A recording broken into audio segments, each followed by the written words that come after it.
All righty. Yeah. You know how we got to do this thing every time we got the Red Sox coming in. And I checked the score because I know they started early. And I said, what's the score going to be? Please, Red Sox, at least start off with a run in the first inning. And, of course, it came out. They were already losing. It's all right. It happens. Let me turn this down a little bit. Got my my levels up way too high, so it's probably breaking through your speakers. For those of you listening on the app or online, go to reasoontheradio.com. In order to check out the program, or go to WTIC.com. What do you mean there's no volume? There's sound now. Well, there's no sound in the background, Jeff, but no, we're back. Thank you, MP, for loving the show. We're back. We're live. And we're doing the darn thing. We got plenty of news and plenty of views to get into today. If you're watching online, you're probably saying to yourself, hey, why is he dressed up? Well, I am going to celebrate the good folks over at the Salvation Army and the Marshall House today. They have a gala. They have a gala there. And I'll be participating with Brian Shackman, of course, from Brian and Company. He is the MC of the event, and they asked me to be a part of it because they know that I'm very much invested in the folks over at the Marshall House. If you haven't heard of them, go look them up, see the good work that they do, and check them out. You can also, you can also donate, as many people have with the Salvation Army. You don't have to wait for the holiday store to do that. You can do that whenever or wherever.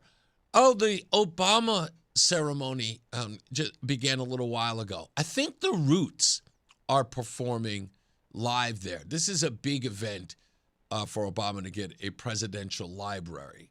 We'll get into that. We've got some news on that we need to discuss.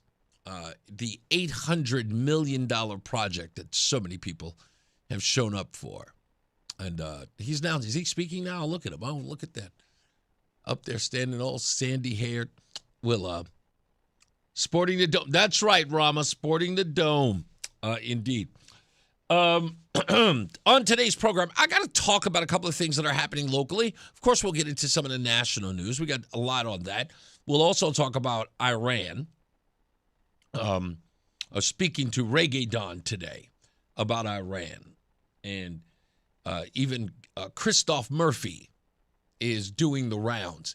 He is so proud of himself, Christoph, that he's posting videos of himself condemning the ending of the war and calling us losers, which is astronomical that so many people are talking about it. It's already a lost cause. Donald Trump looks horrible. He surrendered, they say. I love watching these people wring their hands.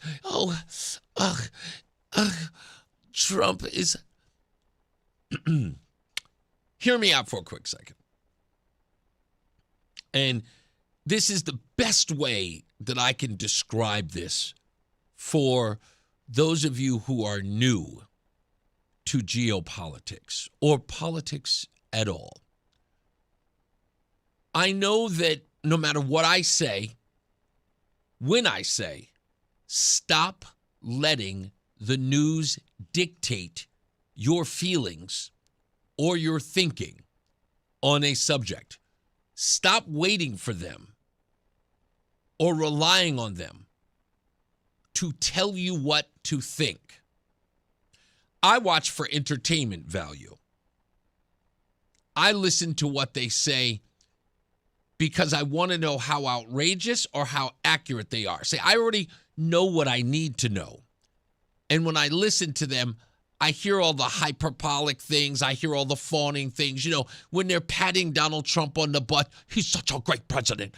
I laugh at them just as much as I laugh at the naysayers about Donald Trump. But I want to give you sort of an understanding on why you should stop listening to them and letting them form your opinions. This goes for guys like Reggae Don, who rely on these talking heads to form their opinions. Listen closely. Donald Trump's missteps do not need echoing if indeed they are. It's that simple. I'm going to give you a great example of all of this. Back in the first administration, Donald Trump fought tooth and nail to get funding for a border wall. And I tried to make this case to everyone. They did not listen. I said, Nancy Pelosi, Chuck Schumer, you guys want to win the midterms? You guys want to stop this president? Let him build the wall. They said, why? Why would we let him build the wall? I said, because you said it's a failure. Instead of stopping him from building the wall, let him build it. Prove it is a failure. Let the president have a policy failure. We did it with Biden. We did it with Barack Obama. Remember, we have to pass the bill before we find out what's in it. We had to pass the Affordable Care Act. We had to. When it failed miserably, what did it do to Barack Obama? He lost the Senate first and then the House. Why? Because we let the policy transpire. We let the American people actually see it in front of us. We felt the damages from his ill-gotten gains as a politician. Remember the stimulus package? Remember how important that $1 trillion boondoggle slush fund was supposed to invigorate the economy? What happened? The unemployment rate skyrocketed. They were telling us over and over again, let the guy do it. He knows.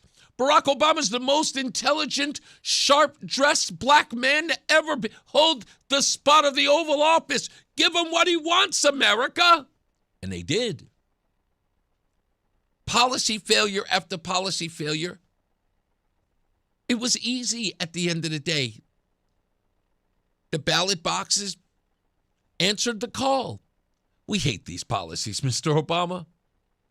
Time for you to lose the Senate. We hate these policies, Mr. Obama. Time to lose Congress. That's how that works.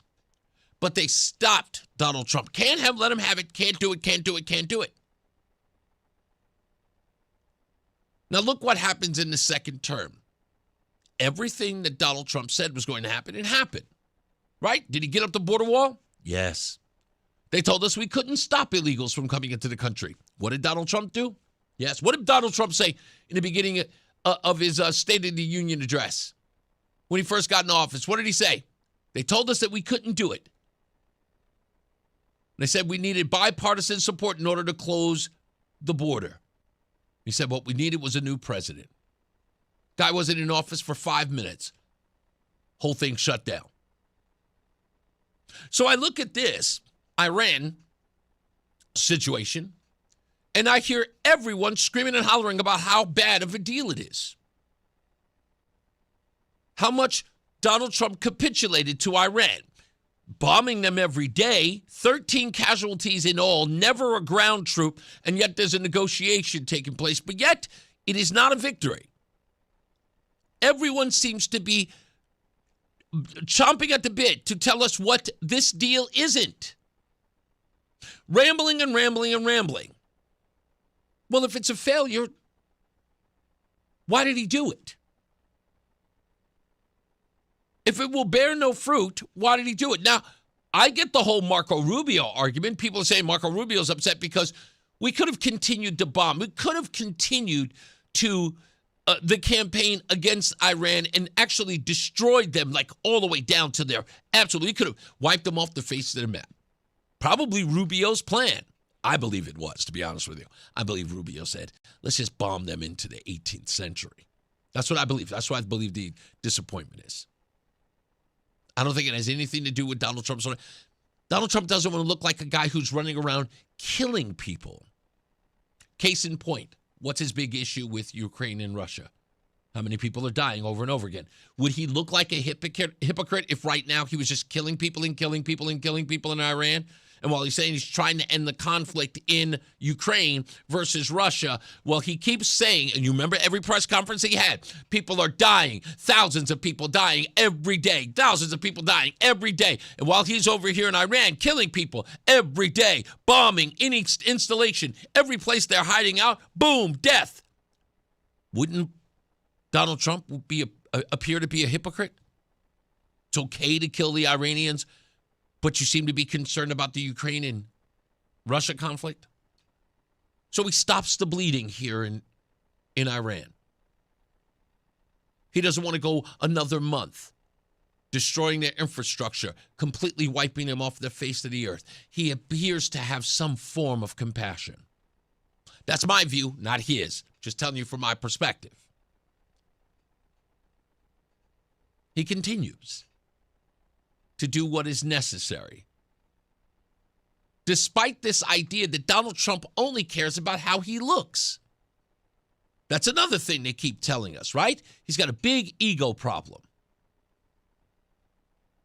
Donald Trump insists on getting a deal with Iran, apparently a fool's deal, according to all of the naysayers, who still insist that we've got some cases 30 days and in others 60 days for Iran to comply, which, again, we don't know if they will, but no one's even giving that a chance. And doing the same thing they've done in every case when it comes to Donald Trump. Poo-poo it until the results come in. Still trying to understand where we are here, folks. Where are you? Is Donald Trump an egomaniac murderer who just wants to wipe a bunch of brown people off the planet? Or he is a feckless coward? You guys can't seem to tell me which one he is, because the only person here who's jumping through hoops into what their identity is are the people who are criticizing him. They never seem to know exactly where they are when it comes to Donald Trump. Holding him to all of these different standards whenever you want to. Never even realizing that you're contradicting yourself or being selective every time. That's why I don't listen to you. That's why I don't listen to the talking heads. I never let them form my opinion. But what choice do you have? Think about this, folks. This is the hard part. This is where it sucks. And Reggae Don, this one's for you. Where are you getting your opinion from? You so much as admitted to me. People far smarter than you are telling you that this is a bad deal. So you haven't formed any opinion on your own. Your opinions are being formed for you. And you think that makes you intelligent. You haven't investigated it. You haven't put pen to paper to ask any questions. You've done no research. You just like what you hear. My favorite line that people tell me is, but even the Republicans are saying. So? Does this mean the Republicans can't be wrong? I remember plenty of Republicans who were wrong. Remember all the Republicans who believed in Russia, Russia, Russia? Yeah, that's right. Ask yourself where Republicans are in the Save America Act. What, are they not wrong there? Are they right on that? I'm still trying to figure out how all these people get to be right or wrong based upon their ideological beliefs or the letter behind their name. I can't sit here and watch all of you talk out of every side of your head and then tell me that you're far more informed than I am. Well, I got to sit here and shift through this nonsense every day. It is a daily grind for me to watch all of this unfold, to read everything there is to read. and never come here and tell you my opinion. I tell you what I know. With all due respect, I don't give a damn what half of these people think. That's all they do is tell you what they think. That has become the industry of our news media. People getting on television telling you what they think. But immediately go mum's the word when you ask them what they know. Because then you'd have to cut the news off because it would be dead silence. They don't know anything.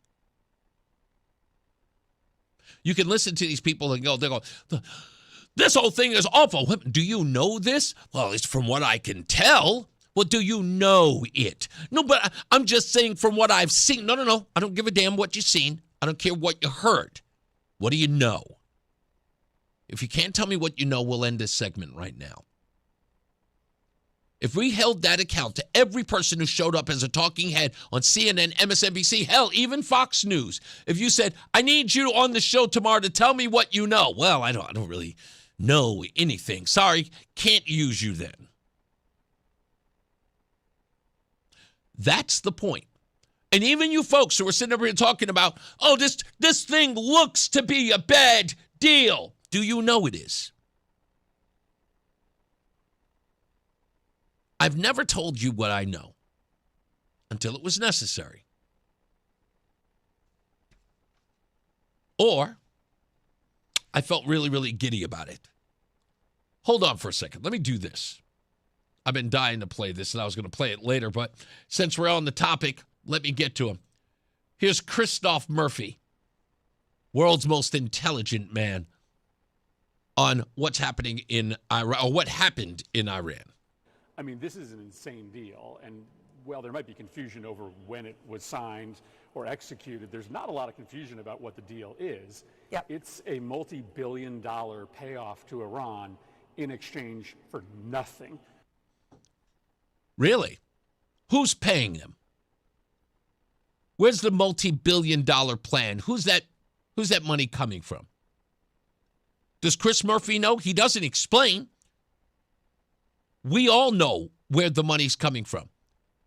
It's billions of dollars in investments to rebuild what we just destroyed. What, are we just going to keep them in rubble? They do have a citizenry. They do have people who live there who have been under the thumb of the Ayatollah and the ruling class in Iran.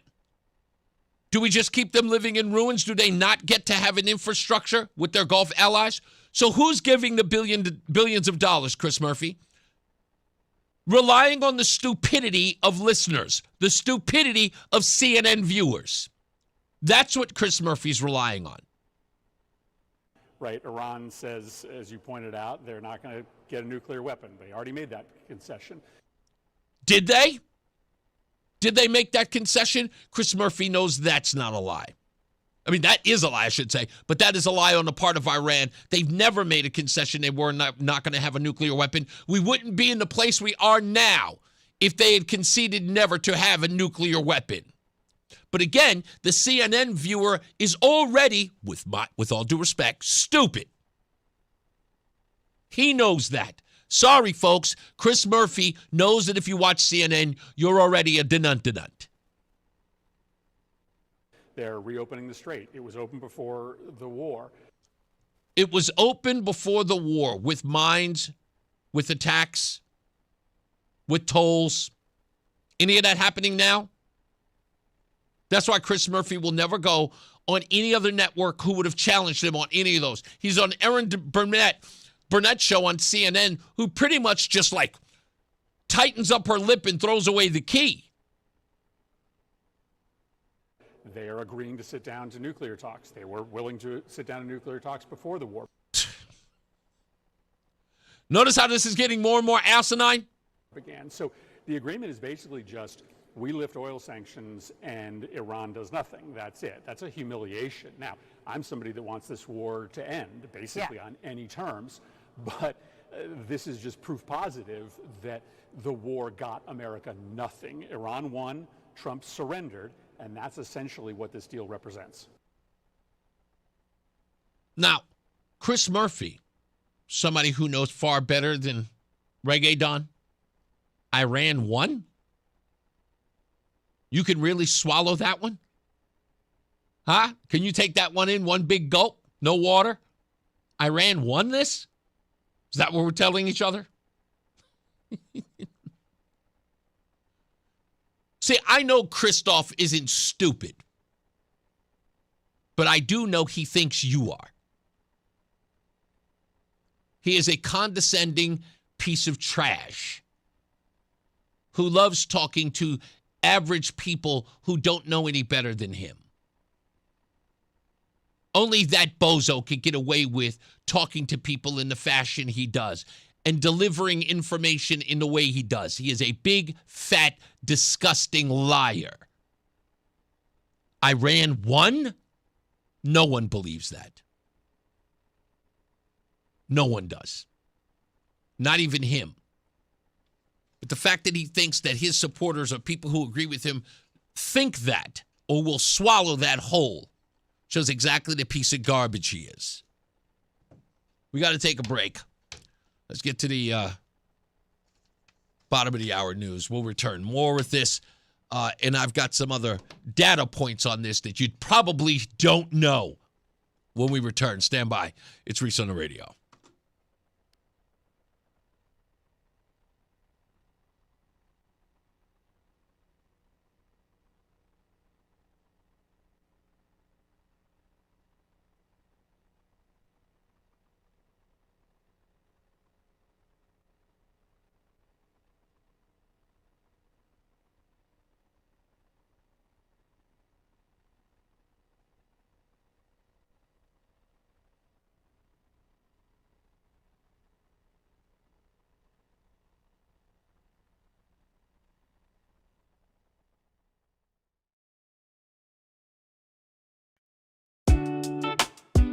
Yeah.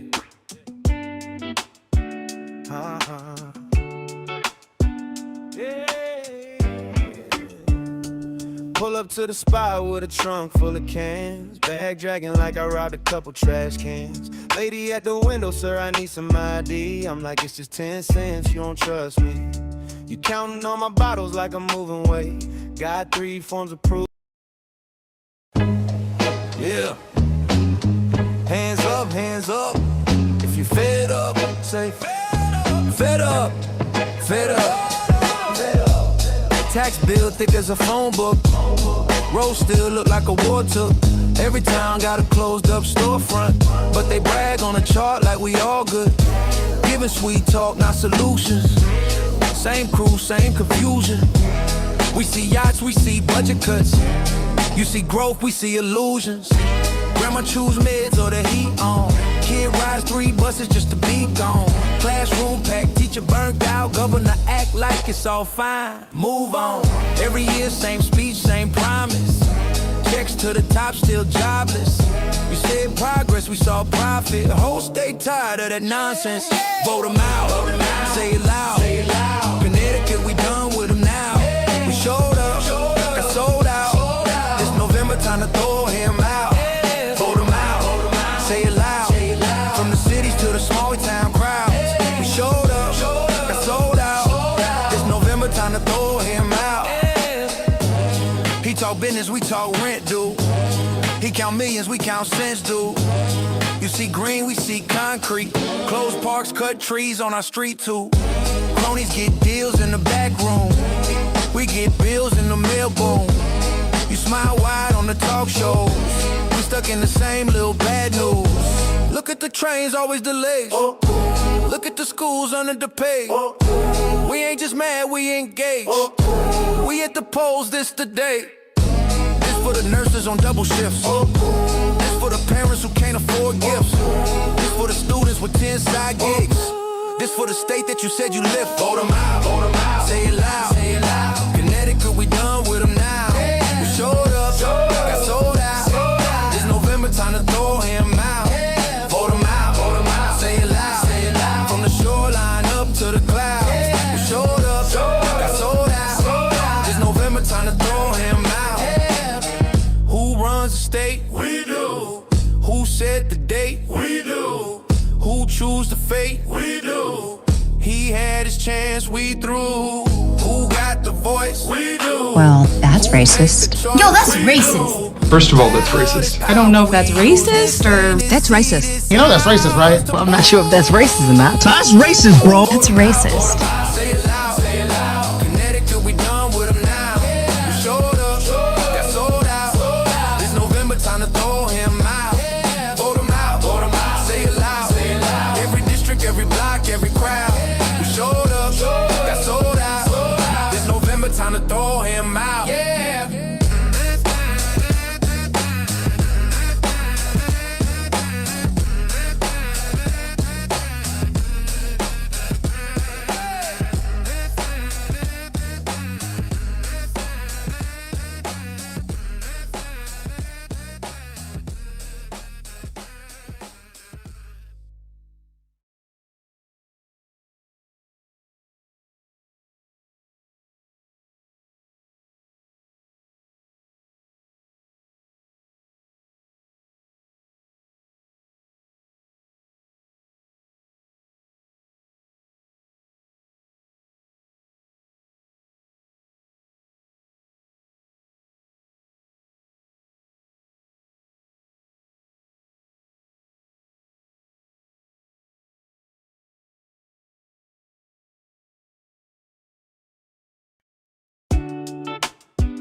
Yeah.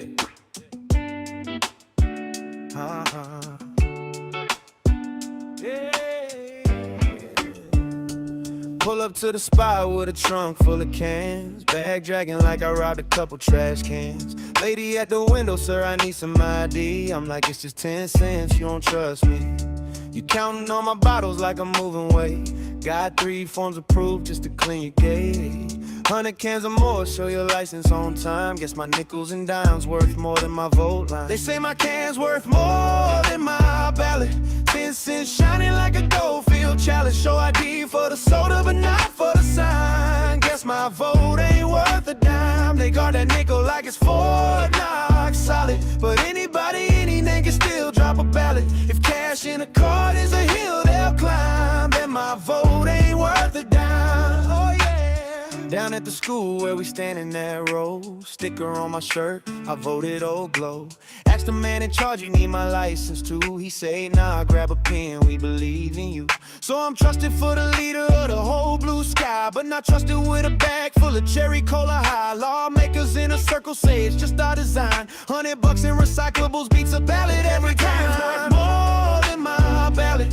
10 cents shining like a Goldfield chalice. Show ID for the soda, but not for the sign. Guess my vote ain't worth a dime. They guard that nickel like it's Fort Knox solid. But anybody, any nigga still drop a ballot. If cash in a card is the hill they'll climb, then my vote ain't worth a dime. Hey. Got my license for the cans, passport for the glass, bursar for the bottle, social for the trash. They say protect the money, every cent, every time.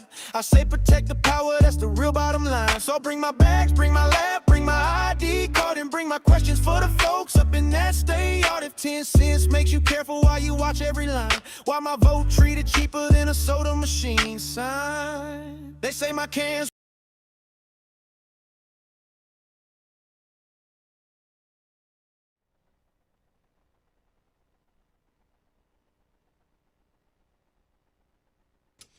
We're back. Reese on the radio right here on WTIC, NewsTalk 1080. The online version, you can always go to WTIC.com, download the Odyssey app, or watch the show on ReeseOnTheRadio.com. I got a message in the chat room said, what's with the button-down shirt? I know, it feels uncomfortable to me too. So the Salvation Army is holding an event today for the Marshall House, and I'll be going to that today to participate in that. I'm a big supporter of the Salvation Army, an even bigger supporter of the Marshall House because of what they do for families who are out on their luck and out in the street. So many people I bump into who are either in halfway houses or, about to be evicted, and I always tell them, contact the Salvation Army. So many people do not know. Weirdly enough, they don't know the Salvation Army is out there, and there are so many things that they do. it's sometimes, your reputation can precede you. Then the only thing you know is the red kettle. And that's, again, they're a charity. So when they market themselves, it is to get as many donations as possible so they can talk about or help the things or help the people that they're trying to help. So they don't do a lot of the whole, hey, like bragging on themselves. Look how many people we saved. They're just trying to help people. And they just wish, they want your donations. Please give when you can, even a little bit. They don't care what it is. If it's just a loose change in your, what do you call it, in your couch cushion.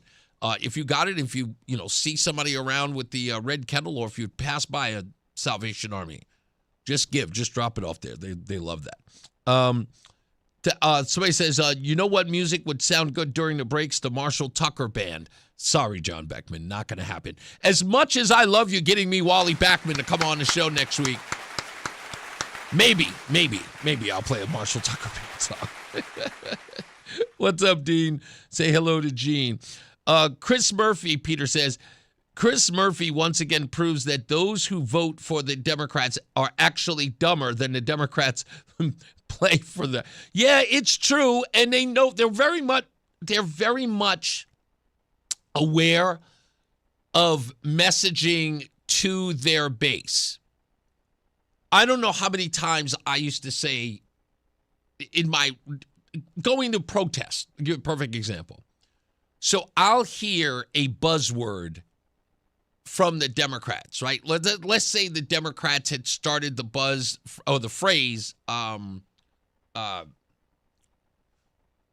straight whack. If they had said that, then you hear other Democrats saying it. It's like, you know what?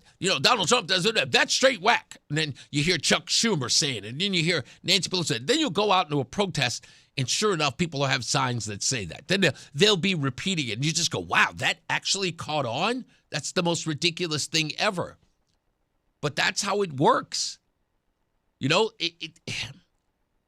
is as I remember Elon Musk calling it, the mind virus that these folks have. They think that that's messaging. It isn't. And just repeating something over and over again, now you have people arguing with me about a deal they know nothing about. And I'm looking at them and listening to what they're repeating. And this is another thing that I have to say this to my leftists who listen to this show or try to debate with me online or in person. Okay? I may be the only person who knows exactly where you got your quote from. So, and this happens to me all the time. I kid you not. For those of you who listen to the show, this happens every time I speak to an opponent on an ideological plane. They will repeat something they saw on television or heard on television by a pundit or a news reporter. And I will stop them and I go, that's not an original thought. And I go, yes, it is. And I go, no, it's not. And I'll tell them who said it and when. And they'll be stunned. And you want to know why? Let me tell you why. They do it and why they think they're getting away with it. They are under the impression you don't watch the networks they watch. They think, ask them, they'll tell you. They think you only watch Fox News. And if you're not watching Fox News, you're watching Newsmax. If you're not watching Newsmax, you're watching One American News. And you go into fringe websites like Breitbart. They don't think you watch the CNNs and the MS Nows. They don't think you watch any of that. They think that's all for them, and they're the only people paying attention to that. So when they cite that stuff, they don't think you're going to know that what's his name? Anderson Cooper has said it. They don't know that, they don't think that you're going to know that Jake Tapper had that on his show. They don't. They think that they've come up with an original thought. And when you bust them, and I always bust them, I go, that's not original. They go, what are you talking about? No. Jake Tapper said that the other day. No, he didn't. Hold on. Isn't that it right there? Sometimes I keep them right in the phone, so I know exactly where to go. No, I'm certain that's what he said. Here it is right here.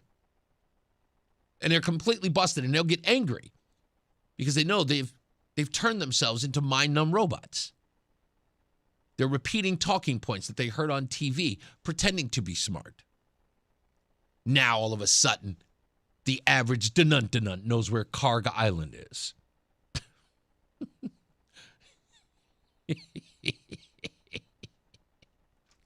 Because they watched it on CNN for 15 minutes. They're somehow in the know. It's hilarious to watch. I laugh at these people with my friends and family. It's quite funny. Because when you push back beyond the silly line that they got off television, and you push back on the silliness that they've been led to believe, they immediately get anxious and angry when they have no answer because it's nothing behind or beyond the talking point. Then my favorite line comes out. And if it's ever an admission or a surrender, it's these famous words. By the way, if you're on the left and you're talking to me, never use them. Never let me hear you say them. I will destroy you. My favorite one. Well, I don't know that much about it. To which I respond, then why are you talking? Why are you even speaking? You don't know that much about it. Shut up then. Nobody cares about your opinion if you know little about it. Now, in 2015, the original nuclear deal, the one that everyone seems to be raving about, it had a clear goal: extend Iran's breakout time.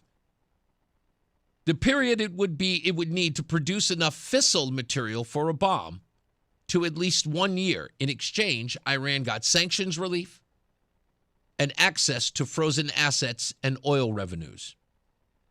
Here's what the deal actually restricted and what it did not.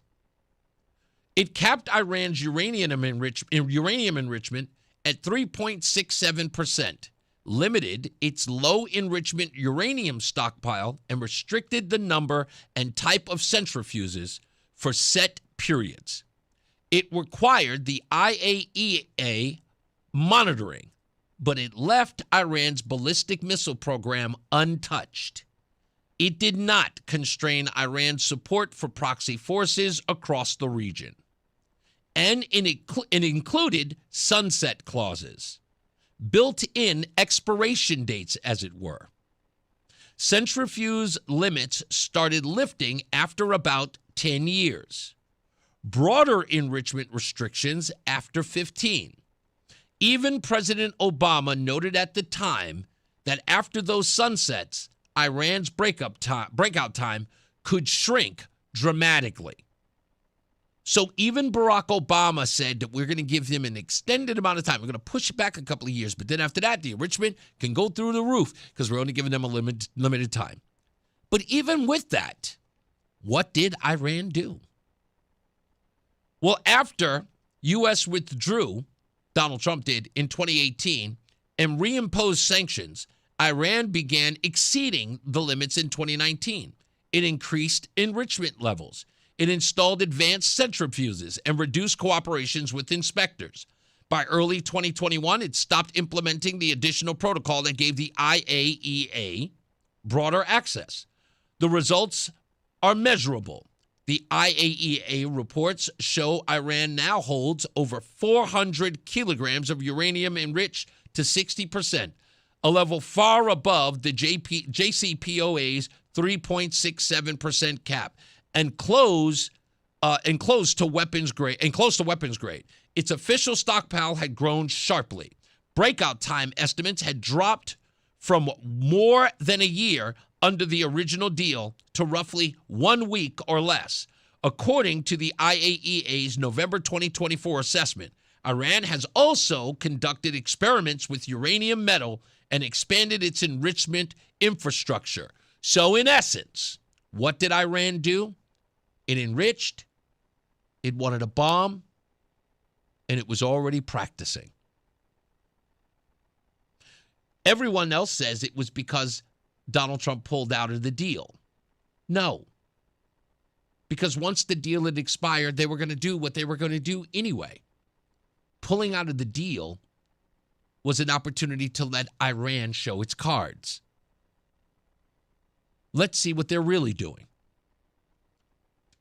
The sanctions relief that came from the original deal provided Iran liquidity at a time when its oil revenues were constrained. Intelligence assessments and Treasury reporting documented increased funding flows to the IRGC and its proxies during and after the deal period. That was always the core concern with the sanctions for nuclear limits trade-off. On inspections, the deal did not provide anytime, anywhere access, the Obama campaign. That Obama campaign did not provide anytime, anywhere access. In fact, when everybody learned of the deal, that was the biggest issue that even Democrats had a problem with. That was the deal. That was the problem. Iran was given under the Obama administration, and Democrats said, we lost. Certain military sites required up to 24 days' notice. Iran had used that window and other restrictions to limit what inspectors can see in real time. The IAEA has repeatedly reported it cannot fully verify the peaceful nature of the program or resolve outstanding questions about past undeclared nuclear activities. So the Obama administration signed a deal that left everyone blind. Me no can't see. And Chris Murphy here told us that was the deal that was good. Couldn't see what Iran was doing. Interesting. Today, we know what the deal is. 60 days. And they have to destroy any enrichment they have. They have to make sure that the strait is open. No mines. No tolls. We don't even leave until we know that they are acting in good faith. Now, people don't like the fact that, after 60 days, they can go back to their same old, same old. I don't know what it's going to require when they sit down for the next real talks, because I believe that the real talks are going to happen in the next 30 days. What do I mean by that? Well, the next 30 days, something is going to have to happen to know that Iran is acting or behaving well. And it has nothing to do with nuclear weapons. Nothing. But it does have to do with funding proxies. Everything to do with funding them. They are the state sponsor of terror. Whoever it is going to be in charge, whether it's be the IRGC, whether or not it's going to be, some other Ayatollah, if it will. The bottom line is that we have to make sure that they're behaving well. We also have to make sure that if they're selling oil, or if they're allowed to sell oil, who are they selling it to? It's going to be a monitor thing. It's going to be a constant monitor thing. Iran has one goal. People fail to realize this, but they have one goal, and it is not to be a part of the geopolitical atmosphere. None. At least as the Ayatollah or the mullahs are concerned. It is absolute and utter destruction of the globe. For them, death is a beginning, not an end. And that's a mindset issue. And when everybody else is sitting there, they go, but what about regime change? Well, as much as people hate that term, what's the alternative? What's the alternative? We're going to put back a mullah again? You want another Ayatollah?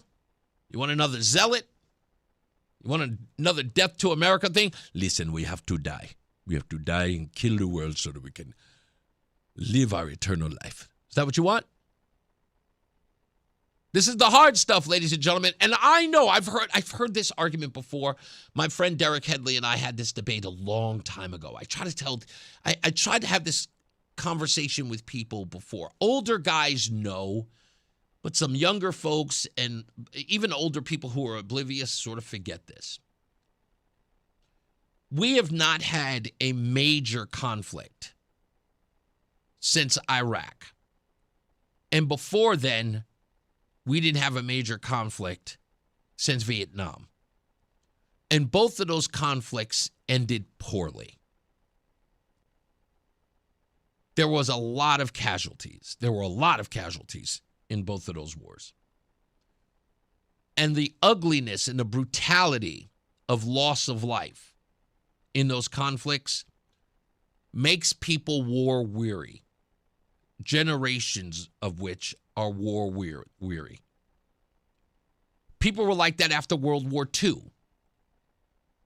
After World War II, the sense of getting into Vietnam, or even Korea for that matter, people were hedging. It was like, we don't want to get into that again. World War II was brutal. Every war is the same. After Vietnam, as they were going into, Desert Storm, people were like, I don't know. I don't feel good about that. We have to send people to war. It's what we have a military for. But, of course, as moral folks, we have to consider we may be sending people into harm's way, and you've got some apprehensions about that. That's always what's going to be. It's like, I'm not comfortable with sending. As we become more and more evolved, as they say, right? But we do have to recognize that, that is what our military structure is for. I hope that people don't believe that our military is, just around so we can watch them march down the street and look at how fancy the tanks are. I'm not saying that to be callous. It's that I understand that this is a volunteer group of people, men and women, who decide to give their life in the ultimate sacrifice. And I understand that many of us have some apprehensions about that. I'm not comfortable with sending our men and women out. I get it. At the same time, you hate the Defense Department. Some of you look at those soldiers, those who volunteer to put their lives in harm's way. Sometimes you look at them in the most disgusting ways ever. Don't want to get into that, but you have. But the real deal is that they understand. They understand that that's the role. Many of them go in ready to fight, ready to give their lives, because they understand there's a bigger picture. While everyone else is standing around trying to be the more moral person who's like, I'm not comfortable with sending our boys and girls out there in war. You don't have that choice. That's not your call. That's something you have to live with. It's just the way it is. Because there are threats out there, and Iran is a threat. I know you don't think so. I get it. It's hard for you to see them as a threat in your small little bubble with a bunch of friends who pat each other on the back and keep telling everybody, but they're over there. It's easy for you. And I also have the luxury of understanding that there are people, family members, who are going to be over there who are going to risk their lives, who are going to do it. But I understand that. And someone has to defend us. And someone has to make the choice to do that. Someone has to make the choice to say, enough. We're not going to, we cannot sit idly by when we have an adversary who believes that destroying the globe, and that's who they are. I know you don't think that. You may not understand that. Or you may be blind to it or pretend that, is that really what they think? Yes, I will never forget having an argument about that. It's like, they never said that. And then I had to show them. In fact, I was surrounded by people who said that it wasn't true, and I made them all Google it. Then they looked at it, was like, oh, I didn't know that. Yeah, that's the whole point. If you don't understand who these people are, you won't be able to combat them. That's not who they are. They're just disenfranchised people, yes, who wish to kill us. I'll never understand half of these people. I'll never understand them. But please stop looking at this deal through the eyes of people who are on television, and Alan, even people on radio. Just, if I may be so bold or crazy to make a suggestion, do your own research. I know that's risky. I know it is. I know it's risky. I know it is. But just do the work. Stop being lazy intellectually and just all out lazy. Okay? Don't let Chris Murphy steer you wrong. That guy has an agenda.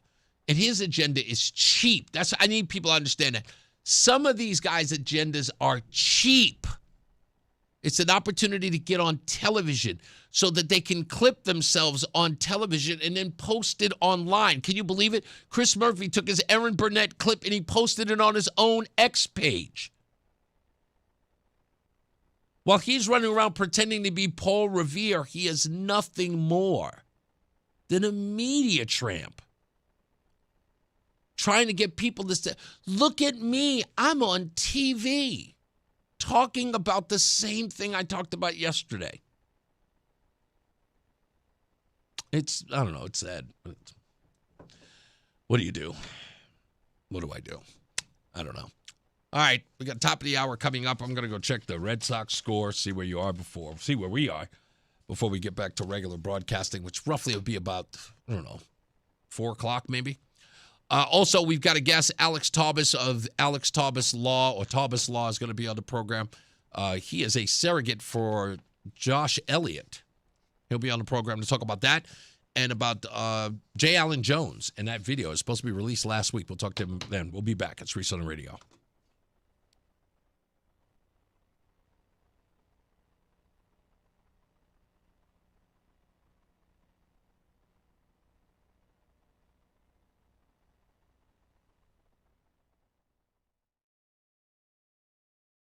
Every time he talk, they jump. Flip the script, hit the front, yeah. Turn a typo to a bomb. Man, chill, what's going on? Trump said, what? Whole room freeze up. Turn a little post to a 5-alarm bust like Trump said, what? News feed erupt. Every single word like the sky going bust. Hey, Trump said, what? Talk headline up. Pointing at the screen like they calling in a bus, yeah. Trump said, what? Can't get enough. Say his name once, that's a week-long rush. Wake up, same thing, new spin on the panel. One line, now they treat it like a 5-part channel. He sneezed, breaking. He blinked, shaking. Got him camped by the phone, just waiting. Truth post drop, now they pace in the lobby. Got 6 experts for a 6-word hobby. Zoom in slow-mo, frame by frame. Read lips, read tea leaves, read that name. Every chiron loud in the lower third box. World on fire over 10 small thoughts. Man, click, ratings rise. They don't blink, they dramatize. Trump said, what? Whole room freeze up.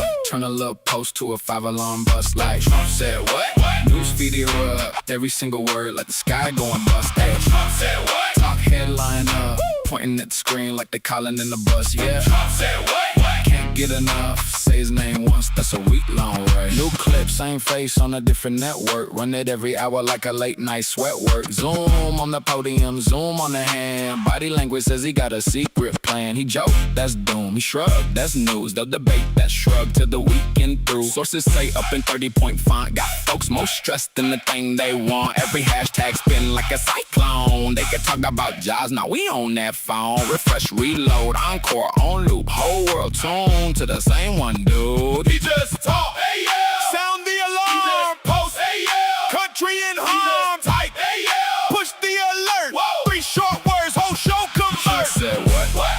Whole room freeze up. Turn a little post to a 5-alarm bust like Trump said what? News feed erupt. Every single word like the sky going bust. Hey, Trump said what? Talk headline up. Pointing at the screen like they calling in the bus, yeah. Trump said what? Can't get enough. Say his name once, that's a week-long rush.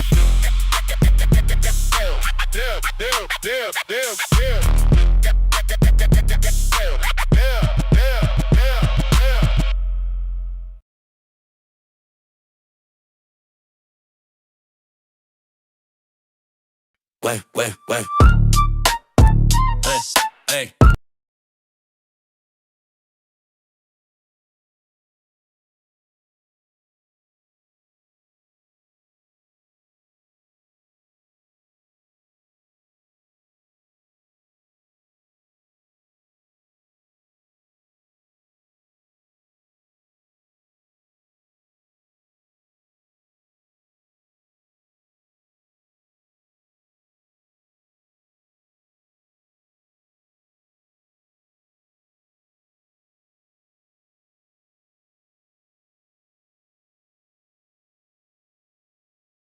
They said, let's crack it wide open.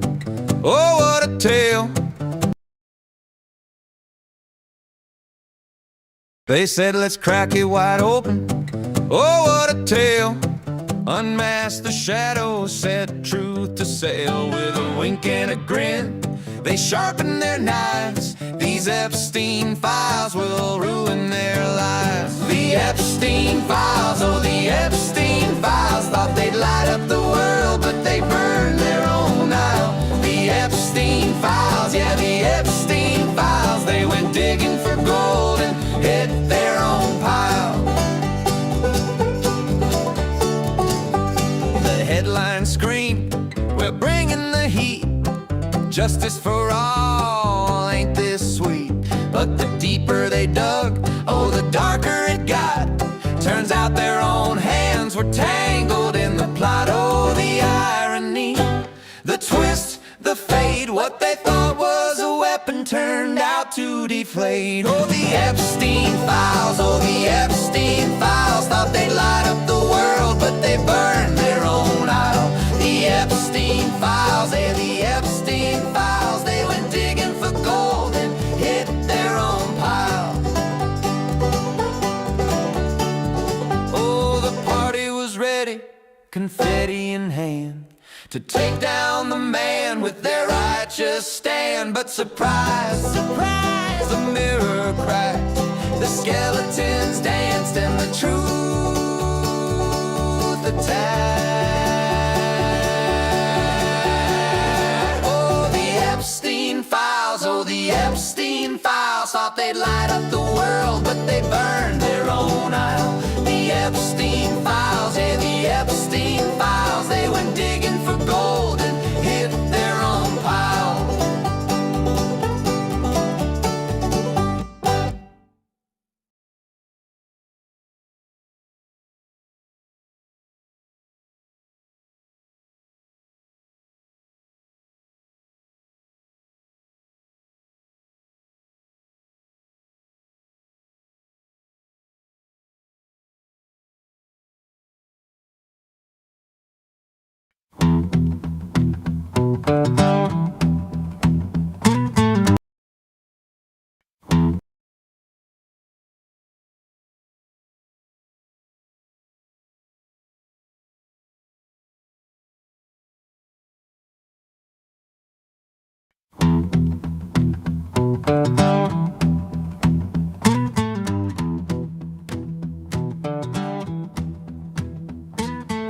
Woke up this morning to the sound of the news. Another tax hike coming, got the nutmeg blues. Electric bills climbing, can't catch a break, while he's buying buses for a green mistake. Every day another lead, packing up, they can't believe there's got us running in circles, it's true. The state's bleeding dry, but what can we do? Come November, we'll pay our dues. Time to vote him out, lose these nutmeg blues. Factories shuttered, red tape in the way. Big business can't breathe, so they won't stay. The land of steady habit feels like quicksand, with rules that choke every helping hand. We're tired of promises thin as air. The cost of living ain't even fair, and it's got us running in circles, it's true. The state's bleeding dry, but what can we do? Come November, we'll pay our dues. Time to vote him out, lose these nutmeg blues.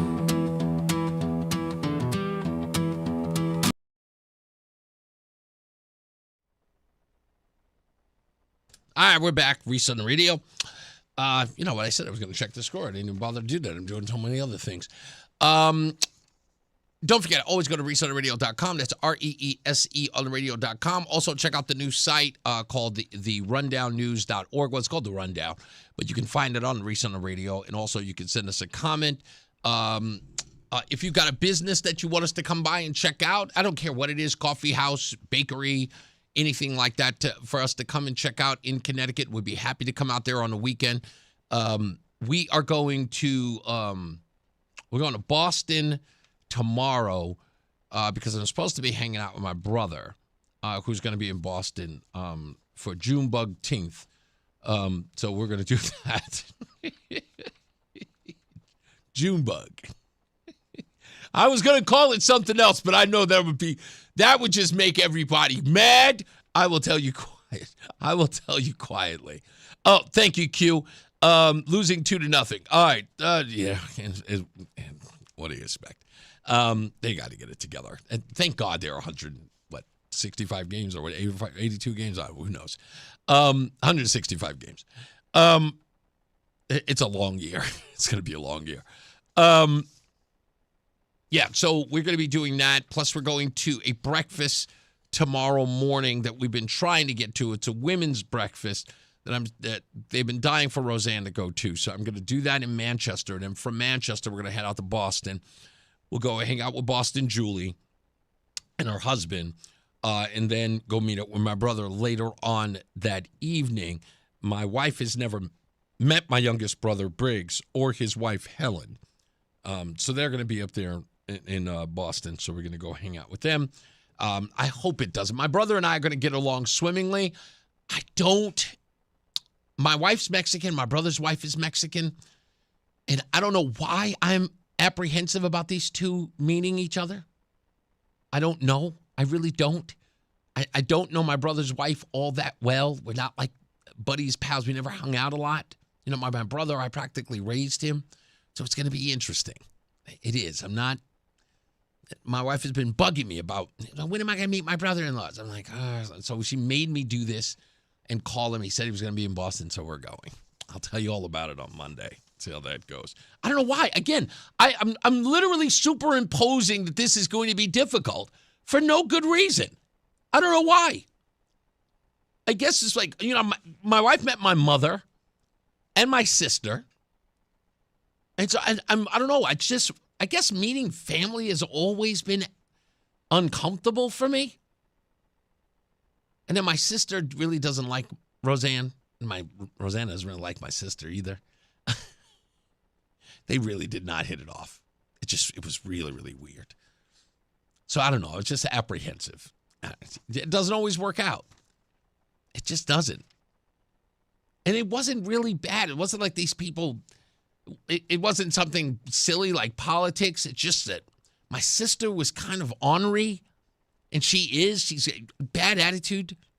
Just my sister, she's turned into a very kind of mean-spirited. She reminds me of my grandmother in a lot of ways. Like, took on my grandmother's personality, and Roseanne didn't take that very well, and it just created friction, and I don't like being in it. I love my little sister, but she can be a little bit of a brat. And, you love your wife, and you got to defend her. And it's just uncomfortable. But anyway, I got to deal with it. This is one of the stories that I've been meaning to get to. In fact, I wanted to talk about it yesterday, but we didn't get a chance. In a recent settlement, the Public Utilities Regulatory Authority, PURA, as you know, admitted that it concealed violations of state law by its former chair, Marissa Gillette. Why am I pronouncing her name poorly? Marissa Gillette. Gillette had been accused of essentially running PURA as a one-person show, issuing substantive decisions under the executive secretary's signature instead of through the full commission. That practice limited appeals and raised serious questions about the fairness in rate cases that affect your electric bills. Now, Governor Ned Lamont reappointed her even after the lawsuit was filed and publicly defended her. When a utility sued, he called it a full court press to get her out of there, and he praised her as the most experienced, qualified person to ever serve on PURA. And when she resigned last fall, he told reporters, "I think the world of her." She did a good job, he said. She really knew her stuff, he said.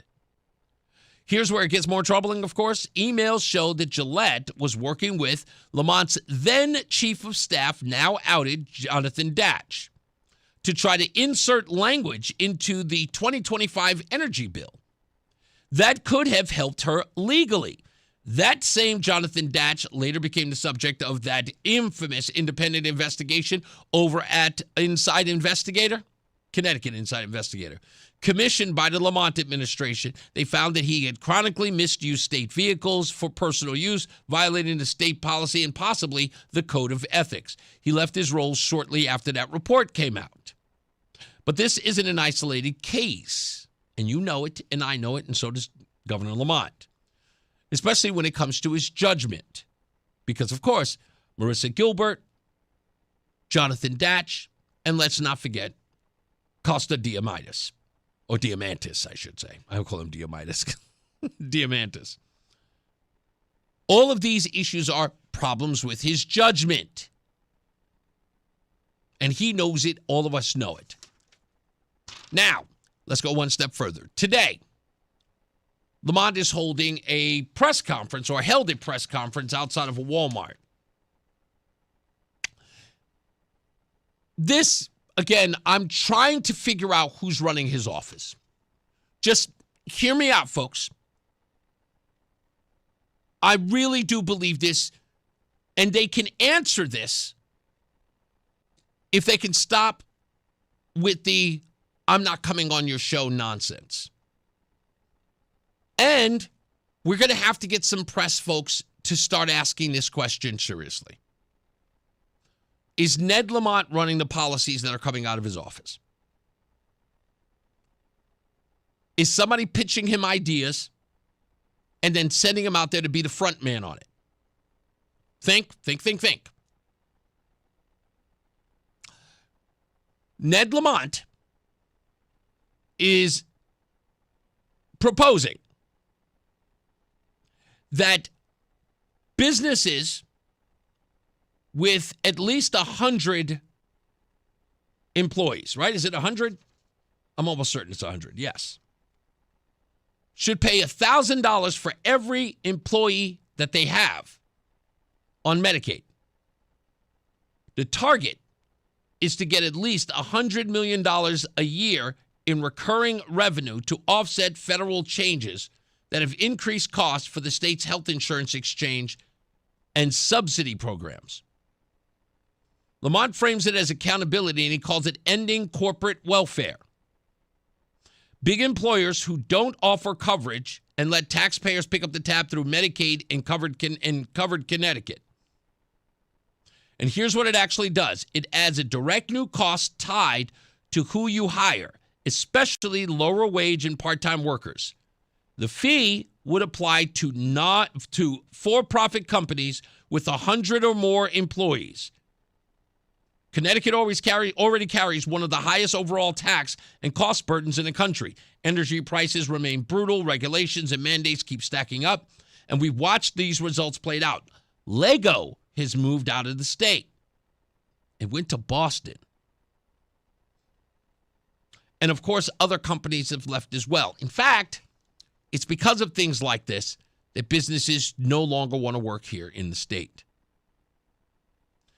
Attacking businesses does not sound like Ned Lamont, or at least the Ned Lamont that we've heard recently. This guy has been talking about how more and more companies are coming into the state. He's talking about how we are a business-friendly state. And then he does this in front of Walmart. And now I find this weird. I really am asking the question, who's running the show? Also, there's a report that says, and I got to find out who it is because I want to quote them. Many people are saying that this is a stolen idea from Ned Lamont. And I don't think it's a stolen idea from him. In fact, I'm willing to bet that this isn't his. I really do. Somebody's going to have to convince me of otherwise. And perhaps his office can respond. I do not believe that Ned Lamont signed off on this. I believe that this was an idea dreamt up in his office, dreamt up by somebody who's an advocate in his office or advocate for, I don't know, destroying businesses, whatever the case is. But this is not business friendly. No place will ever run to Connecticut knowing that if they hire somebody here, remember the objective, hiring somebody here who doesn't have health insurance at a big box store, comes into the state knowing they're going to be on the hook for $1,000 per employee? Tell me how that is inviting.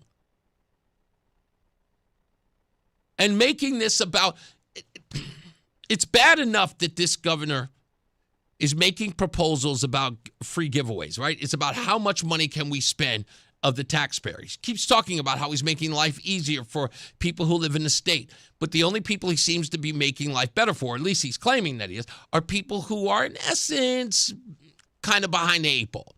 People who are struggling. People who already can't afford food. People who already can't afford to live here. People who can't afford their rent, their electric bills, whatever it is. Those are the people he seems to be working the most for. But there doesn't seem to be a lot of work being done for people who pay the bills for all those things.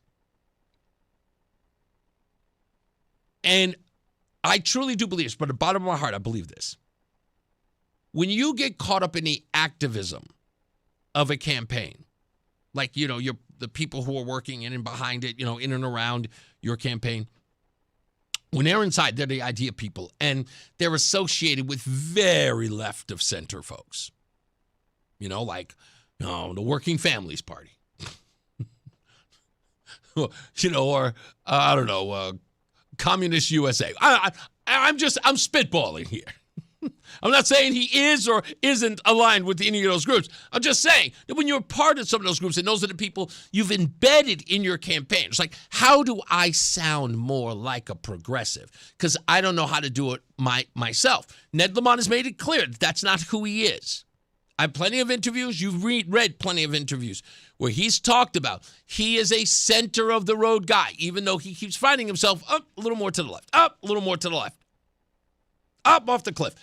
He's getting there, but he's not coming up with those ideas on his own. Everyone says that one of the biggest problems that Lamont has is that he keeps benefiting his billionaire friends.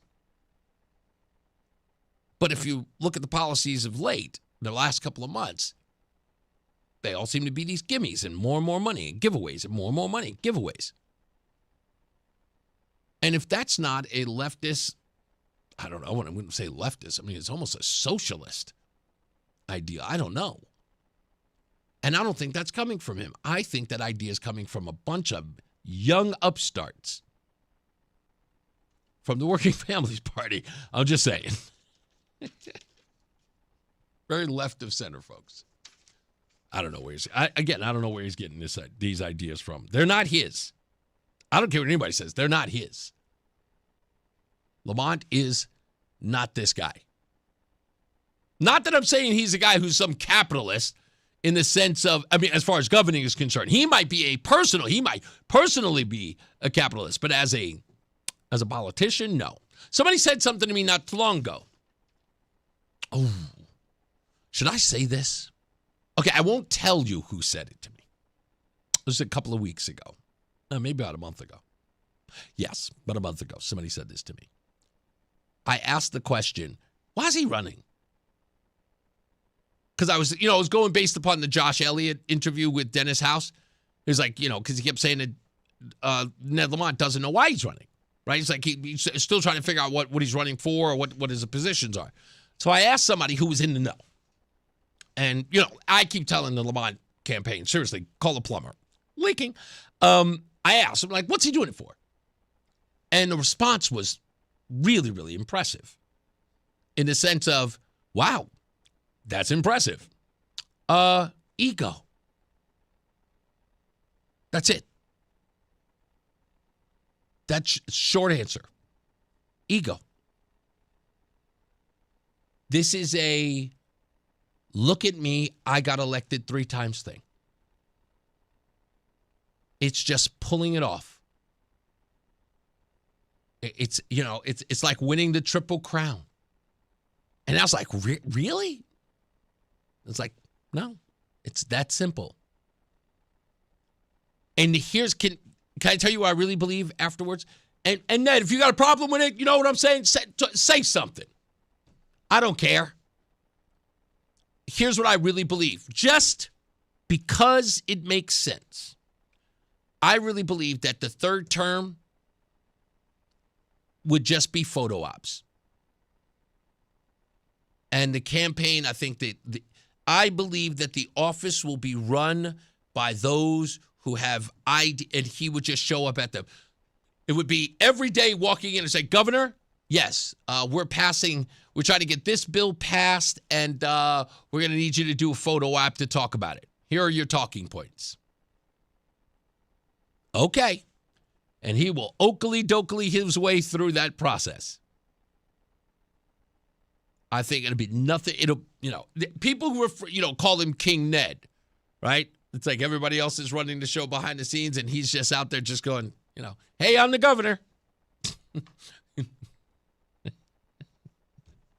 It's sad, but I don't know whether or not it's true, but people who are very close to the office or people who are involved, or as they like to say in the Washington Post, people with knowledge of the matter. They say, this is just an ego run for him. I want to run for a third term, and I get to say I won 3 times in a row. He's not even interested in governing. And that is if that's true, and I'm going to put a lot on the person who said it as far as credibility is concerned, and say, if that is true, if indeed it is true, you won't know who's running the office if he's reelected. I mean, that's not even Joe Biden's status. Because, at least we knew that Joe Biden, forget about it. It was literally, walk him to the microphone, say this and go. They had to give him cue cards. Remember that? Ask ABC News first. NBC second. Walk here. Turn left. Shake hand with dead person. I'm not saying that's Ned Lamont. I'm not saying that's the guy. I'm saying to you that it looks very similar to that. It just does. I think he's just going to chill out and hang out and do nothing. Is there another score in the Red Sox game? I'm going to look real quick. There it is. Look at that. All you have to do is just ask and you shall receive. 3-1. Ugh. Top of the 8th? They got a shot. I refuse to give up on them. I don't know why. Every time I see it, it's like, it's 2-run lead. It's not bad. It's only the top of the 8th. So that means we should be back roughly about 4 o'clock. We're going to have Alex Taubes on the program. He is the attorney, a civil rights attorney. I think he covers everything, though, but he's a civil rights attorney. He was one of the guys who I had on a couple of weeks ago talking about the release of the video of J. Allen Jones' death inside the Garner Correction Facility. It is Garner, right? Yeah. And that video was supposed to be released at least a week or so ago, and we still have no release. I've also heard through the grapevine that a settlement may have been reached or a settlement is going to be reached in that case. I'm not working. Actually, Adam 12 is working to get me more details on that to talk to either the lawyer, J. Allen's mother, or anyone else who's willing to talk about that to get the breakdown of that. I've heard not many people from the civil rights organizations talking about that. Speaking of which, tomorrow we're going to do a real deep dive into the civil rightsers of Connecticut on Junebug 10th tomorrow. So stand by for that. That's going to be a fun show because Roseanne will be here as well, your favorite person on the program. Also, when we get back, what was this? Oh, the story about the UConn coach Dan Hurley being at the UFC fight. This was an interesting story. and why it was printed boggles my mind. It isn't written to shame him, but I don't understand the relevance of the article. And the person who wrote it, I feel like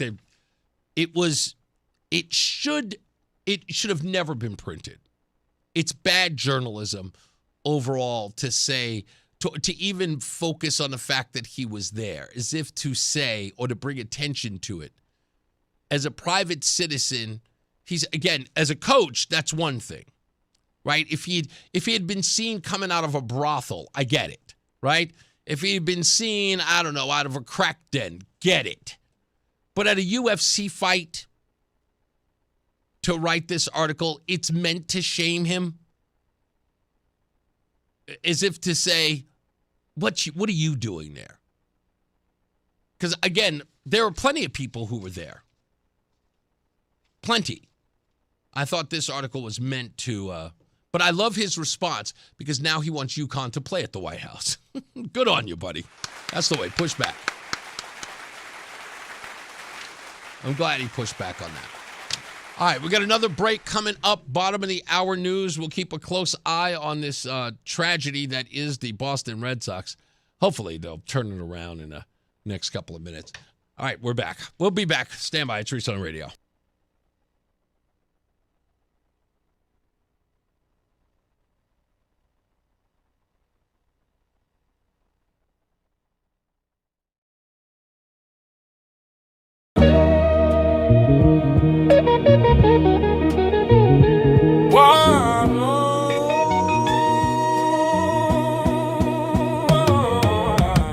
Woke up, lights dim, wallets feeling slim. Electric bills climbing, that's a lottery win. Every watt tax, every step they track. Big biz packing bags, ain't coming back. Nutmega dreams turn to nutmega screams. Every policy's a plot, man, it's busting the scenes.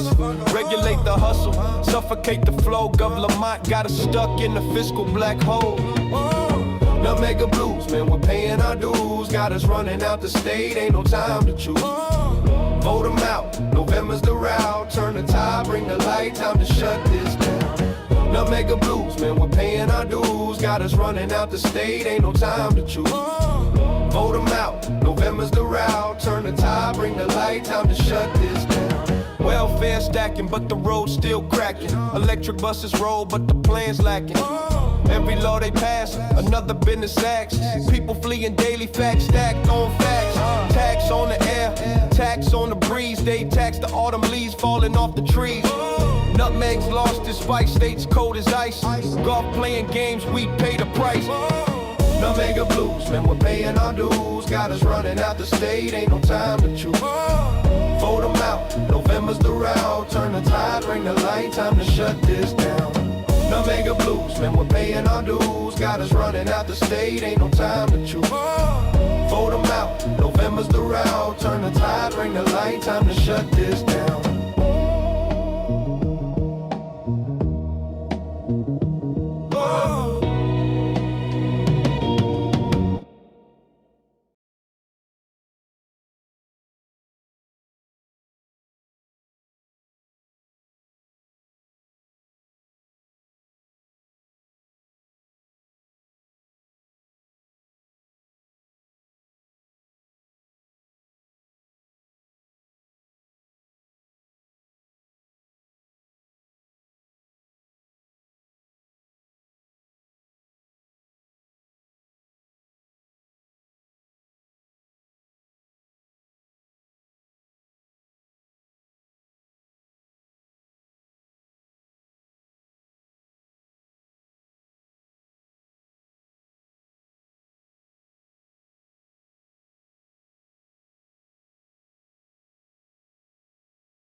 Woke up this morning to the sound of the news. Another tax hike coming, got the nutmega blues. Electric bills climbing, can't catch a break. While he's buying buses for a green mistake. Every day another lead. Packing up, they can't believe. It's got us running in circles, it's true. The state's bleeding dry, but what can we do? Come November, we'll pay our dues. Time to vote him out. Lose these nutmeg blue.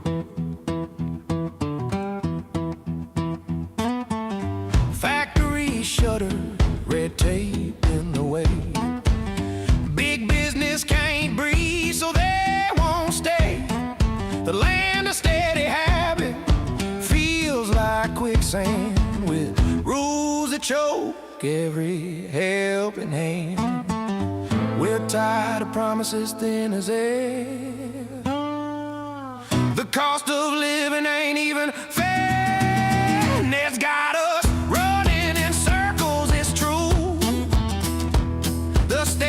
bleeding dry, but what can we do? Come November, we'll pay our dues. Time to vote him out. Lose these nutmeg blue.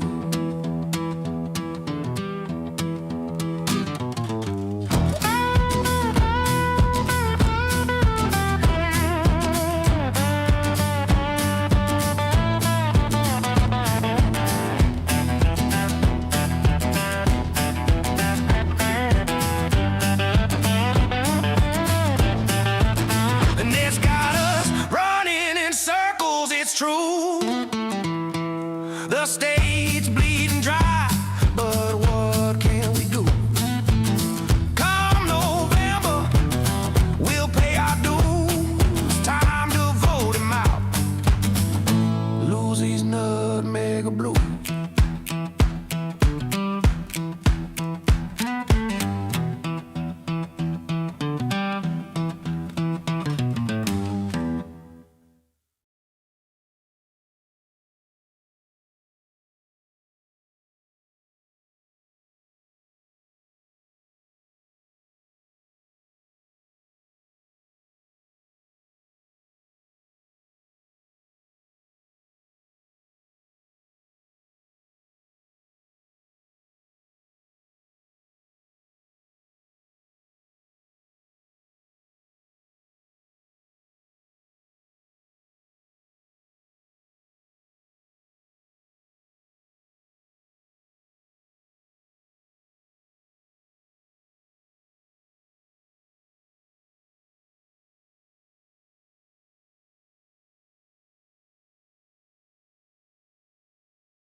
All right, we're back. Reese on the radio here.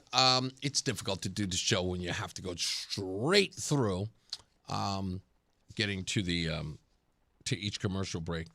UConn men's basketball coach Dan Hurley was front row at the UFC event at the White House South Lawn last weekend.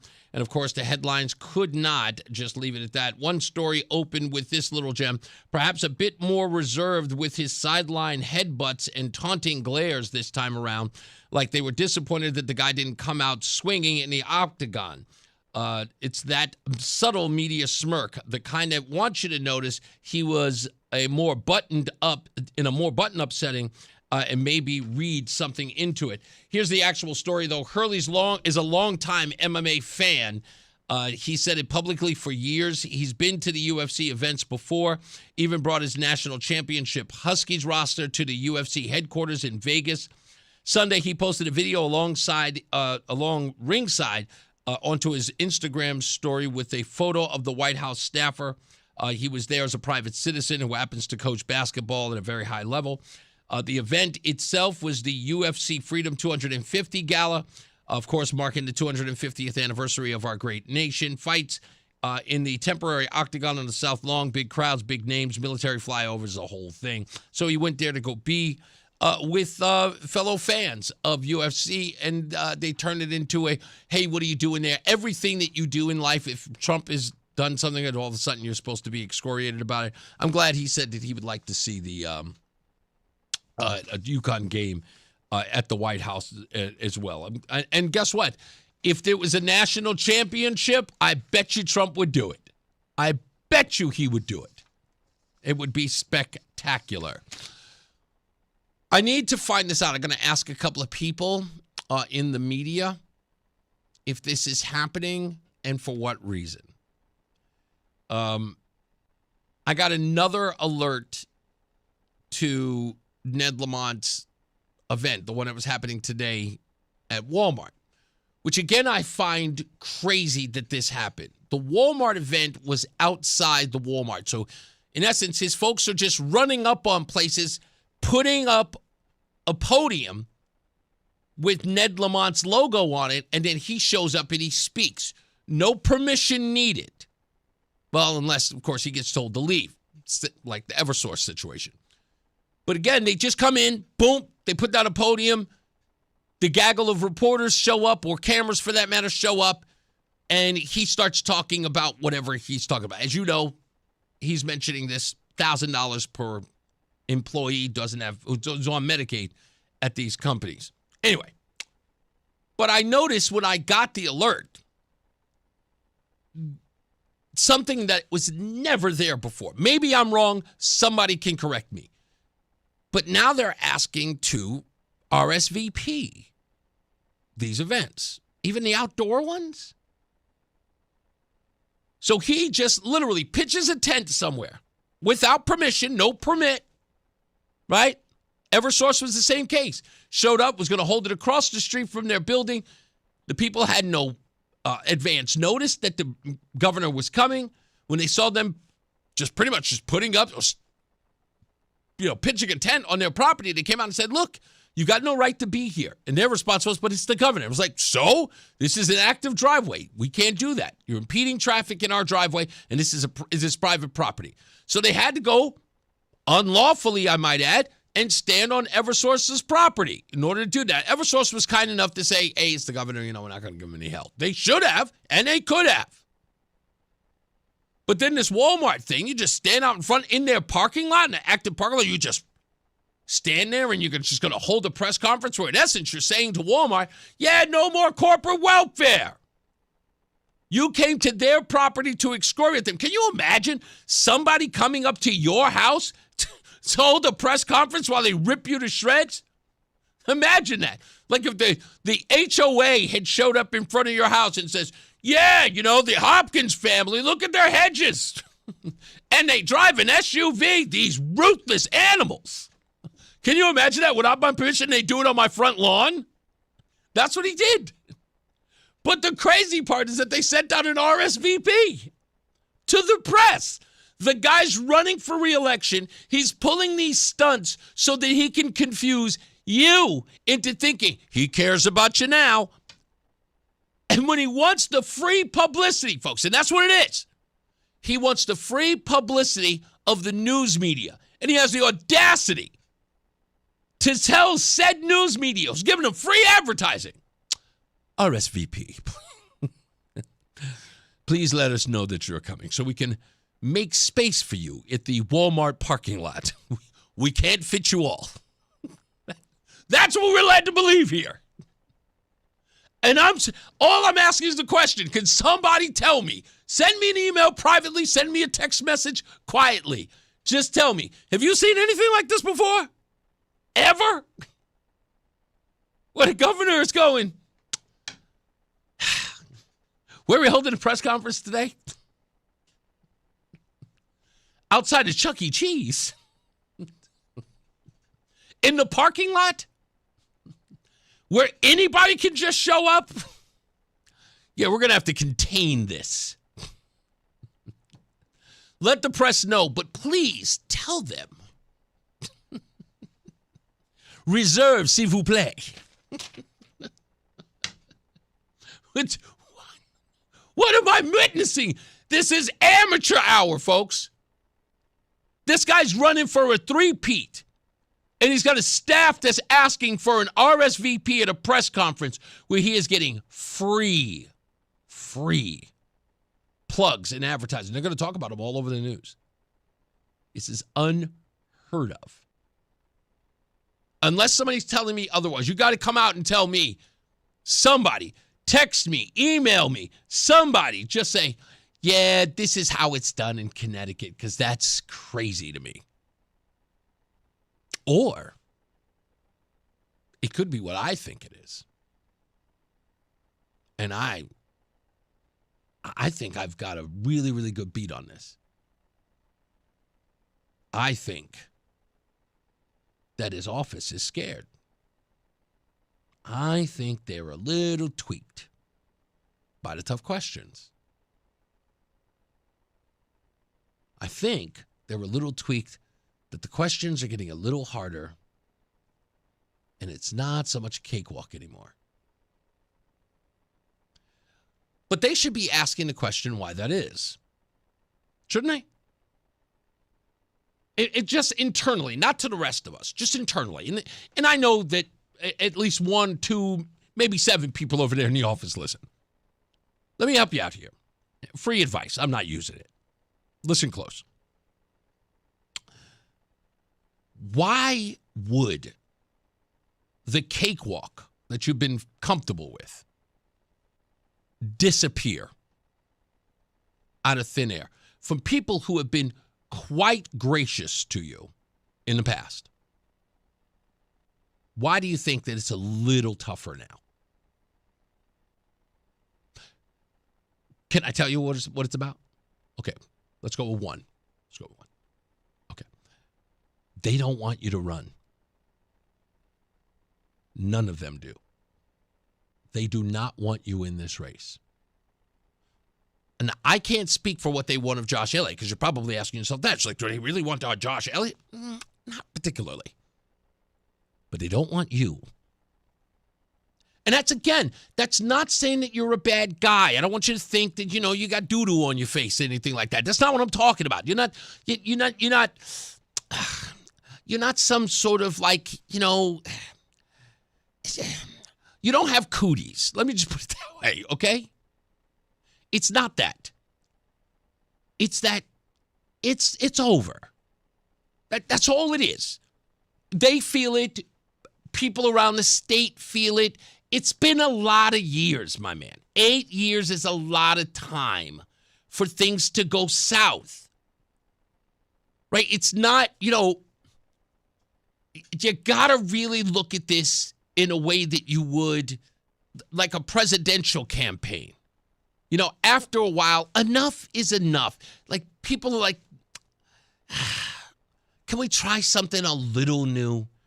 We get it. We know who you are. We know what you're going to do. Sometimes politics are like hit records. You love them. Can't stop singing them. And then after a while, you kind of go, can we stop playing that? Yes, it's a good record, but I'm kind of done. It's becoming an earworm now, and now it bothers me to even hear it. Give it some time. That's what it is. It's what I thought about Beyonce. Remember, like in the early days of Beyonce, I'm not in the early days, I'm like after Destiny's Child, and it was just Beyonce, and she was everywhere, and it was an album every weekend, and it just kept showing up. And I always said that Beyonce was like the hot girlfriend who somehow snuck a key to your apartment and shows up every day. It's like, yes, sweetheart, you're hot, but I need some alone time, and we just started dating. We're not that familiar. She's the hot girl you're not going to marry, but she's a good time. And then she shows up at the apartment. Like, you come home and you want to just sit down, like the game is on, can't get home. You got a bag full of like beer, popcorn, maybe some jerky, some beef jerky, and you're all set. You're going to put your feet up, and you're going to watch your favorite game, whatever it is, hockey, basketball, highlight, who cares? And then you walk in, and there she is in your house. She has a key. What? And she's cooking. Worst off, she's baking. And you're never going to get to the beef jerky. You're never going to get to that popcorn. Why? Because you have to sit down and eat dinner. That's what's going to happen. You're going to have to sit down like a civilized person, and everything you had planned is over. Sorry, that's what Ned Lamont is at this point. Great, fun while it lasted, but now it's over. You're kind of overstaying your welcome. And it's okay. I told you that with the 44% of people who said you shouldn't have run again. 44%, that's a lot, man. Like, if you were doing such a great job, it would yes, give us more of that. They're not. The enthusiasm isn't even there, if you think about it. Come on, let's be honest. Is the enthusiasm there? I don't hear anyone sitting up here. I mean, it's almost like there's this, I don't know about this Fazio guy. You know what I mean? It's when there's enthusiasm for your candidate, you don't say about Ryan Fazio, right? You don't go, I don't know about this Fazio guy. You don't know about him. That means you're interested. So there's a chance, right? If you're completely against the Fazio guy, you just be like, I ain't voting for that guy. Lamont all the way. You can't even say that. There is no enthusiasm that just says, no, we're bringing back Lamont. I asked people at the No Kings rally, that last one, I asked them, do you follow local politics? And I asked some, what do you think about Lamont? It was literally, again, the I don't like Trump folks, when asked about Lamont, gave the, Democrats were like, no enthusiasm. And I'm sorry, I look at Lamont. Dan Haar, who was on the program the other day, I was talking to him on the phone the day before he was on the air. And I was moaning at him about this whole nonsense about, standing up for Ned Lamont and him making criticism about me asking him a question. And I'm going, did you listen to his answer? Did you listen to my question? And he hadn't, of course. So I made him listen to it. Here's what I said to him. Did you hear his answer? I was like, yeah, I heard his answer. What do you think of his answer? And his response was, well.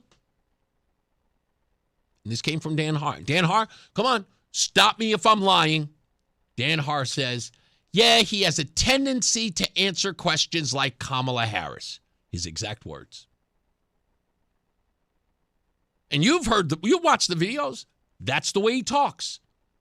He talks in circles about things that have nothing to do with the question. And that's why the enthusiasm isn't there. It's Lamont, folks.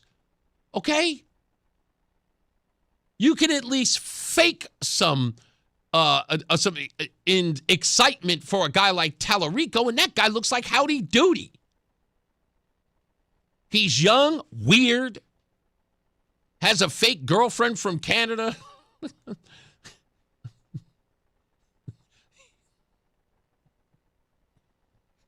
He looks like he might date Pete Buttigieg.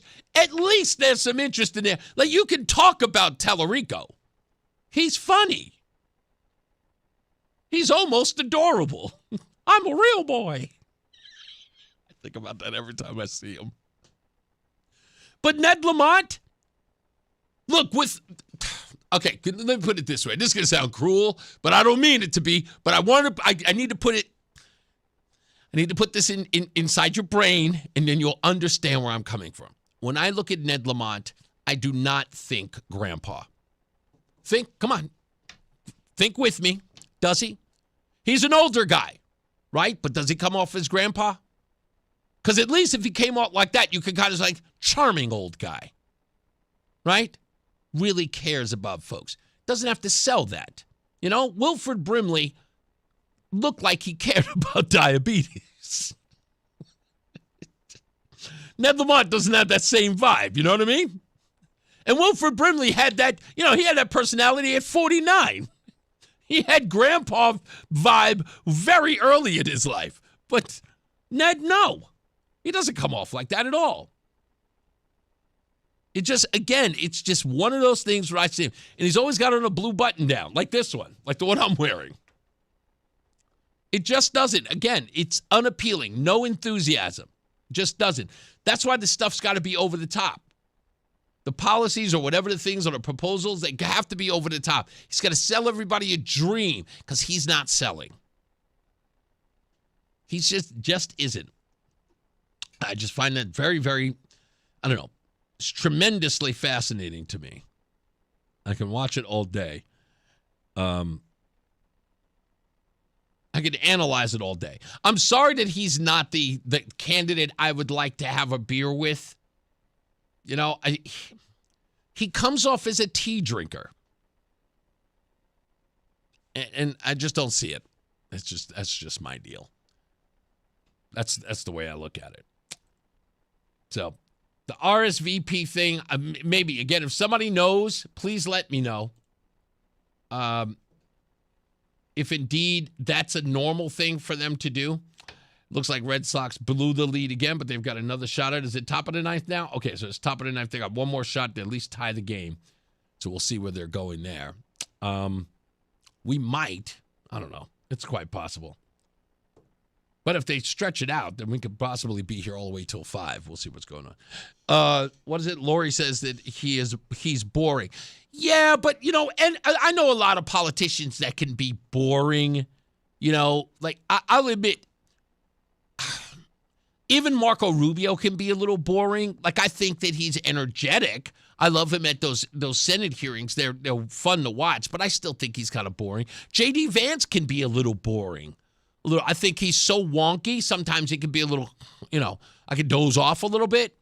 Like, he's not bombastic. Not that everybody has to be like Donald Trump. I think Trump is Trump. Nobody else can be. Ted Cruz, another one. It's like I think Ted Cruz is very, very versatile on topics and everything, but I can glaze over on him.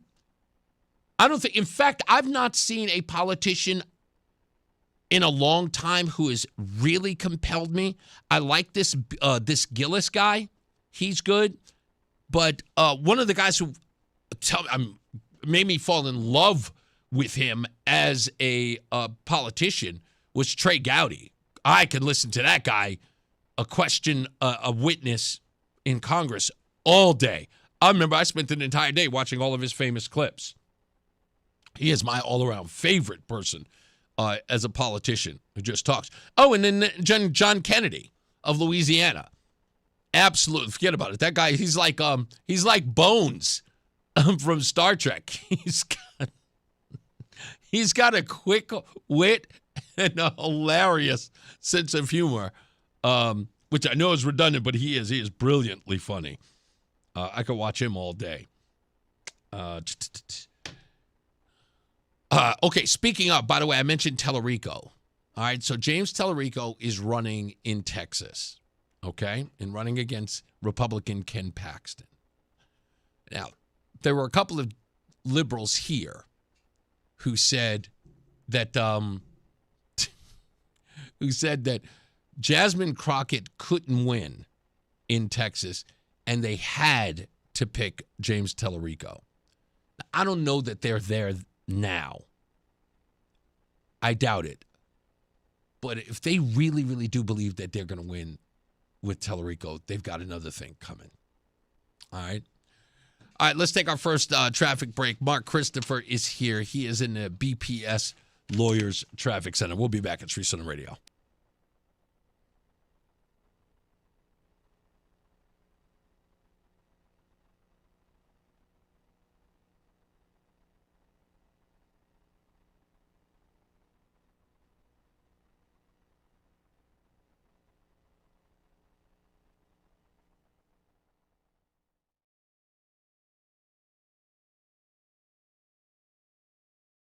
Wait. Hey. Oh, yeah. Chris scrolling doom, thumb on patrol. Every fresh post pulling on his soul. Balls go dip, there he go again. Typing all caps like he lost a friend. Did you see this clip? 10 texts in a row. He's arguing a segment from 3 nights ago. Staff in the doorway whispering, bro. Hide the remote, change the channel to a show. Sorry, Chris, we gotta take your phone. Can't have you spiral when you're all alone. Turn off the talking heads, breathe, get gone. Trump derangement syndrome. These outbursts we just can't condone. Maybe we can find you a quiet safe zone. Turn down the volume when the news gets shown. Trump derangement syndrome. Tongue in the office, pacing that floor. Practicing comebacks for a tweet from before. Every press mic ready to explode. About a man not even on a payroll. Got charts, graphs, 20-page brief. All about the commander-in-chief. Clerk in the back like for your own relief. Try some yoga, maybe touch a leaf. I'm sorry, Tari, Chris, we gotta take your phone. Give me that. Can't have you spiral when you're all alone. Turn off the talking heads, breathe, get gone. Trump derangement syndrome. These outbursts we just can't condone. Maybe we can find you a quiet safe zone. Turn down the volume when the news gets shown. Trump derangement syndrome. Trump derangement syndrome. Trump derangement syndrome. Trump derangement syndrome. Trump derangement syndrome. Group text buzzing, you good, you fine. They both send memes for the 100th time. Step away from the screen, go touch some grass. And if you see a camera, just walk past. I'm sorry, Chris, we gotta take your phone. Can't have you spiral when you're all alone. Turn off the talking heads, breathe, get gone. Trump derangement syndrome. Yeah, these outbursts we just can't condone. Maybe we can find you a quiet safe zone. Turn down the volume when the news gets shown. Trump derangement syndrome. I'm sorry, Tom, Chris, we gotta take your phone. We gotta can't have you spiral when you're all alone. Turn off the talking heads when you get gone. Trump derangement syndrome. Yeah, these outbursts we just can't condone. Maybe we can find you a quiet safe zone. Turn down the volume when the news gets shown. Trump derangement syndrome.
She see a cute little house on a hill.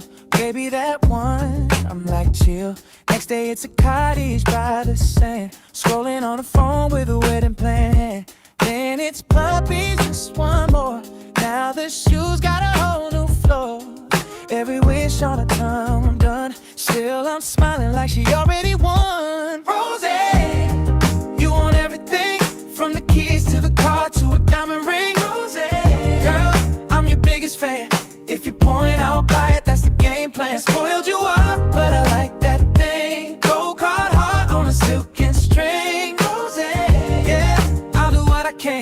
'cause I'm rich in love and you're the grand plan.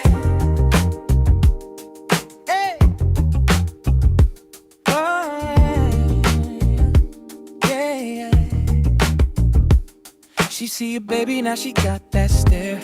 Wouldn't it be cute while she's fixing her hair? Already got names for the future crew. She's picking their outfits before they're due.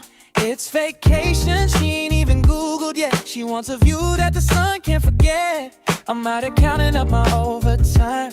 She's out here counting every dream of mine. Rose, you want everything, from the couch to the crib to a pink swing. Rose, girl, I'm your biggest fan.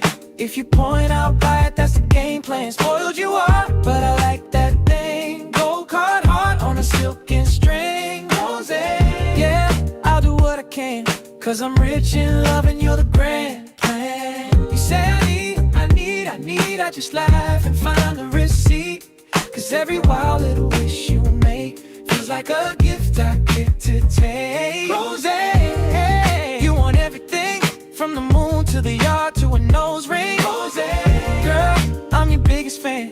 If you point out buy it, that's the game plan. Spoiled you are, but I like that thing. Gold card heart on a silken string. Rose, yeah, I'll do what I can, 'cause I'm rich in love and you're the grand plan. Rose.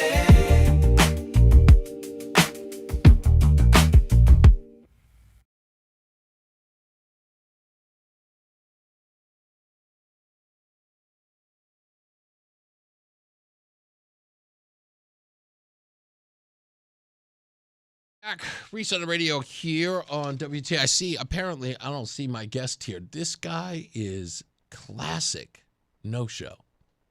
Last time he was supposed to be on here, you think he showed up on time? No, not at all. I'd love to understand what the hell's going on. Adam, if you're listening, just let's find out where Homeboy is. Find out what the deal is here. If I promote somebody coming on the show and they don't show up, that's nothing irks me more. You know, and I set time aside for somebody for them to show up. They got to show up.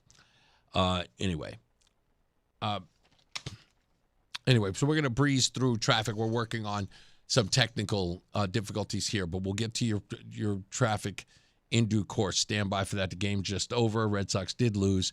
Didn't seem to pull it off. Whatever, it happens. I want to make this note because, like I said, I have stuff planned, and now that looks like that's not going to happen. But whatever. This is a commonplace for me, sort of a day in the life of Reese on the radio. All my adult life, I've had to deal with this, and I've talked to people to try to understand a few things when they say it. I have to go over meticulously everything that I'm researching, right? So I understand I'm in talk radio. A lot of it is opinion. A lot of it is opinion-oriented. Here's what I think. Let me lay this out for you. But I do this whole other thing where I'm actually I tell people, pay close attention to people in and around the game. Are we good? Are we good to go? Do you want me to go to traffic? No, or we're just checking real quick just to make sure, because I don't want to overshoot Mark Christopher. He's going to come in because I'll start getting in my diatribe and I'll lose it. So bear with me, folks. When we're coming back from the game, it's difficult to navigate. So I'm just figuring out if we got thumbs up or thumb down on traffic. Just want to make sure, because I know there's some people who. Okay, but should we? I'm just going to wait for Roland to give me a heads up before I get into the thing. So anyway, until he says it, just Roland, just go into my ear and just tell me if we should go to traffic or not. Go to traffic? Okay. All right, we'll be back. I'll explain all of this when we return. Mark Christopher's back. He is in the BPS Lawyers Traffic Center. Stand by. Mitchell 84 eastbound coming into Hartford, delays 44 Prospect Oakwood up to 48 Capitol Avenue. Westbound 84, look for some slow traffic now 47 out to exit 45 Flatbush Avenue. If you're traveling 91 southbound right now, look for slow traffic as you move down from 34 down to 32 A and B. On the northbound side of I-91, some slow traffic as you move up on exit 21 in Cromwell. Again, some slow traffic between exit 23 and 24 in Rocky Hill. A problem that's been moved over to the right shoulder there, slowing you down a little bit there with some rubbernecking. If you are traveling to westbound, you've got delays 1D up to the 84 West merge. Heading into Middletown, that looks good down in the Aragodi Bridge. Traveling westbound 84 into Waterbury, slow traffic approaching 26 in Cheshire up to the Mixmaster. 84 eastbound Waterbury slowing by 18. Again, some sluggish traffic getting by exit 26. If you're traveling northbound on the Parkway, look for slow traffic as you move between exit 61 and 62, Wallingford into Meriden. On the eastbound side of 84, you got slow traffic as you move into Danbury from exit 8 out to exit 11 in Newtown, and 95 south in New Haven slows 46 down to 44. Traffic and weather together on the 8th WTIC News Talk 1080. WTIC weather. We do have a tornado watch until 7 p.m. There's no threatening weather until at least 6 o'clock. The storms are back south and east of Albany into Massachusetts, and the tail end of that line could reach the Hartford area closer to 6 or 6:30 with a thunderstorm that can produce gusty winds, a flooding downpour, and potentially a tornado. Now tonight, partly cloudy down to 62, breezy, less humid with a mix of sun and clouds tomorrow up to 82. Mainly clear tomorrow night down to 61. Partly sunny, a bit on the windy side on Saturday. Those gusts anywhere from 30 to 35 miles per hour. The high temperature 78. Mix of sun and clouds on Father's Day Sunday. The high temperature 80. Rain in here on Monday with a high of 68. Then partly sunny. The high temperature 80 on Tuesday. Right now, 83 in Bristol, 82 in Meriden, and it is 82 degrees in Hartford. This is meteorologist Chad Merrill in the WTIC Weather Center. Whittlesey Accounting Advisory Technology wants you to think about golf. Travelers Championship opening day is in just 4 days. At Columbia Dental, they believe losing a tooth shouldn't mean waiting weeks for a replacement. Open 365 days a year, Columbia Dental offers same-day tooth replacement because no one should leave a dental office with a missing tooth. Learn more at ColumbiaDental.com. I'm John Morgan of Morgan & Morgan. If you've been injured in a car accident, call America's largest injury law firm. For over 35 years, my mission has been to deliver more for our clients, to deliver more for you. Injured? Dial Pound Law. Nicholas Russo, 157 Church Street, New Haven, 06510. Hi, this is Eric Hogarth, Certified Financial Planner from Money Wisdom. There are over 500 ways you can take Social Security. It's a little complicated, so how confident are you that you'll get the most out of your benefits? Explore your filing options by texting Security to 800-705-1232 to get your free Social Security Simplified Guide. That's Security to 800-705-1232. Johnson Brunetti is a marketing name for the businesses of JB Capital and JN Financial. Investment advisory services offered through JB Capital, LLC. Insurance products offered through JN Financial, LLC. As dads, it's our job to capture as many memories with our kids as possible. It's also our job to embarrass them, and if we're lucky, we get to do both. That's why I'm thankful my son created Legacy Box, the world's largest digitizer of home movies and photos. And I'll never recover from the time you showed up to my middle school dance to disco in front of everyone. Thanks, Dad. But he's right.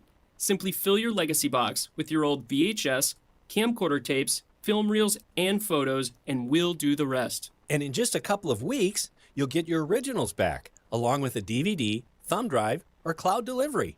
Stuff that even an old man like me can figure out. Plus, for a limited time, we're offering a special Father's Day sale. Go to legacybox.com/radio to get an incredible deal. Buy today to take advantage of this limited offer. Go to legacybox.com/radio to get started and save. legacybox.com/radio. It's Reese on the Radio on News Talk 1080 WTIC. All right, we're back. Reese on the Radio, WTIC. Is that my guest? I don't know who that. I don't know what they're shouting for me. Is there somebody at the thing there? No, okay. I don't know why she was pointing at something. I thought she wanted my attention. Anyway, my apologies. As I was saying before we went into traffic and weather, this is something I've dealt with for a lot of years, and I thought it was interesting. The times in which this has happened to me.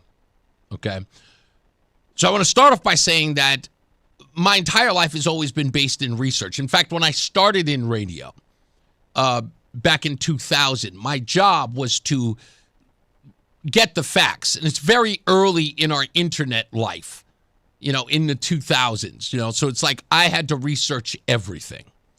And And the most important thing is that when you're there, try not to sound stupid. And if you don't know, say, I don't know. But the bottom line is to research. And then when I had to do my own show, it was very meticulous. It was always an all-night thing. When I was living up in Boston, my family was living in New Jersey, so I'm in Boston Sunday night. And that whole week, as I'm working up there, I'm spending every night by myself, researching every day. It's like ad nauseum, just research. What's the show going to be about? What am I going to do? Go get background on this. Blah, blah. That's what my days were. And I try to remember these things off the top of my head. As Rama says all the time in Boston, my recall. It's just something I make sure that it's a part of the fabric of who I am. I want to remember those data points like I can recite my kids' birthdays and social security numbers. I want to make it a fabric of who I am. I'm always very crazy about that whole, like, ever getting Alzheimer's or not remembering stuff. So, anyway. But anyway, so going through all that, I just like knowing the facts of what I'm talking about. In my research is sort of, I make these proclamations, and I really want to be able to draw from certain experiences or things in the world and sort of make my point. I always like to make sure that I have audio or video guides to make sure that the stuff that I'm talking about, I can present to you with the receipts, as you guys like to say. So in doing all of that, nothing puts a smile on my face, I should say. And when certain people say, you think you know everything. Okay. First of all, I love it when people say that. That is frustration. When you say, you think you know everything. Oh, there it is. Right there. It's frustration. It's also an admission. It's an admission into your opponent that they know nothing or very little. Because it's said to demean you. By saying that you think you know everything. That's supposed to be a shot. It's because you know more than them. So instead of accepting the fact that they know very little, it's to malign you for knowing too much. You're beating them. You're destroying their argument. Stop revealing that. It's a sign of weakness. I love reading it. I love hearing it. So I try to explain people, there's like, what you have used in the past as a weapon against people does not work on me. I got a long line of ex-wives who've tried this. What's the line in Princess Bride? I have a defense of iocane powder or whatever that line is. I have a defense for that now. You think you know everything. Yes, I do. You've proven to me that you don't know what you're talking about, and your frustration is showing. Perhaps you should know everything. Maybe you should be informed. Stop being angry about people who know more than you. Stop arguing with people who know more than you. When you start realizing that people know what they're talking about and you do not, instead of being defensive, listen more. Now, I get these quotes and these comments and stuff, and I know that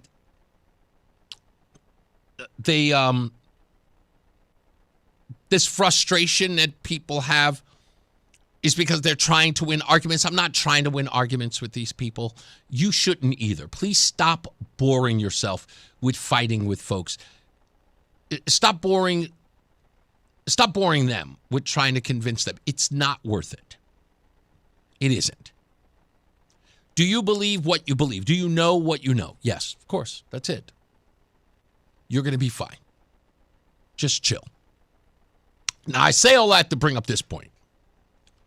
James Tellerico, we were told,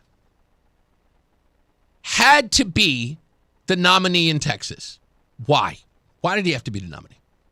Because Jasmine Crockett, the firebrand congresswoman from Texas, couldn't get the job done. Sure, she had all the followers on Instagram and the TikTok, but she was not a serious person. Every attack Donald Trump made on her, calling her low IQ, turned out to be true. You guys defended her. Donald Trump would rag on her and say, yeah, that Jasmine Crockett girl, she's the leader of the Democrat Party. And people would be like, oh, no. You were openly admitting that she was an embarrassment. And the more Donald Trump talked about her, the more you tried to get away from her. And so badly when you got away from her, I mean, you literally shunned her. You would say out in public, Jasmine Crockett, well, very accomplished Congresswoman, Jasmine Crockett. But when the chips came down in your DEI fantasy of that woman, you went for, I'm a real boy, James Tellerico. Why, you told us? Because he can win. In Texas, that guy? The guy who made Richie Cunningham from Happy Days say, you got to put some bass in your voice, boy. Yes, he does look like Richie Cunningham. Oh, did I date myself? I don't care. But remember, James Tellerico is running in Texas, ladies and gentlemen. Texas.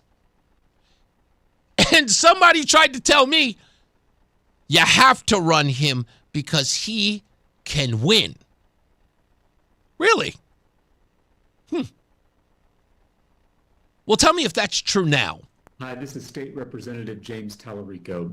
I was elected as the youngest member of the Texas legislature, and in my 3 terms, I've been fighting to protect democracy and fight climate change. And so I want to welcome Third Act to the great state of Texas. This is the front line in the fight to save democracy and save our planet. And so your arrival couldn't come at a better time.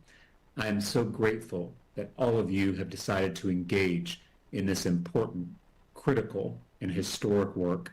You could be resting on your laurels, enjoying your golden years, but all of you have decided to get back in the game because the stakes could not be higher for our country and our world. I look forward to working alongside all of you in this important work, and I just want to thank you for coming to Texas. This is the most important work in the most important time in the most important place, and I look forward to doing it alongside all of you. Now, if you haven't done your research, the know-it-all, Reese on the Radio, did it for you. You can hear here James Tellerico was thanking the folks at Third Act. They were founded by the environmental activist Bill McKibben. What does Third Act focus on? They focus on pressuring banks and institutions to cut ties with fossil fuels. Its Texas chapter explicitly pushes for a rapid transition to 100% renewable resources as soon as possible and targets liquid natural gas export terminals along the Gulf Coast. The group frames Texas as a key battleground because of its oil and gas production. James Tellerico, the guy who you shoved the unbelievable candidate of Jasmine Crockett in Tubbs to get as your candidate in Texas, says, and I quote, Hi, this is State Representative James Tellerico. I was elected as the youngest member of the Texas legislature, and in my 3 terms, I've been fighting to protect democracy and fight climate change. And so I want to welcome Third Act to the great state of Texas. He can win. Welcoming the environmentalist group that is trying to stop probably the biggest industry outside of beef in Texas, and you guys think he's going to win? This is insane on so many fronts. But it wasn't like you were warned. I laughed at you when you said you picked this guy. I laughed at you. You were so certain. Where are you now? I'm not hearing anybody now. I'm not hearing anybody. No one even talks about that guy anymore. His whole career is over. When that video surfaced, everybody said, congratulations, Ken Paxton. This is the guy. Not that he ever had a shot, 6-gender Tellerico. God is non-binary. Even non-believers were like, I don't know that. I don't know if I'm going to stand for you blaspheming Jesus Christ in that way. The Jesus supports abortion, James Tellerico. This is the guy. The guy who looked like he was, I don't know, like he was eating a bug while trying to eat beef. Did you see that picture? Oh my God, it's so awful. You'd think they had asked him to eat a cockroach. He was eating the meat like, eh. This guy. Yes. Again, it wasn't like you weren't warned. I don't like having to laugh at you. No, okay, that's not true. I said I would never lie to you. I love laughing at you. I love laughing at you guys. I do. It's an embarrassing thing. Jasmine Crockett had a shot. She did. She truly did. Well, okay, maybe not.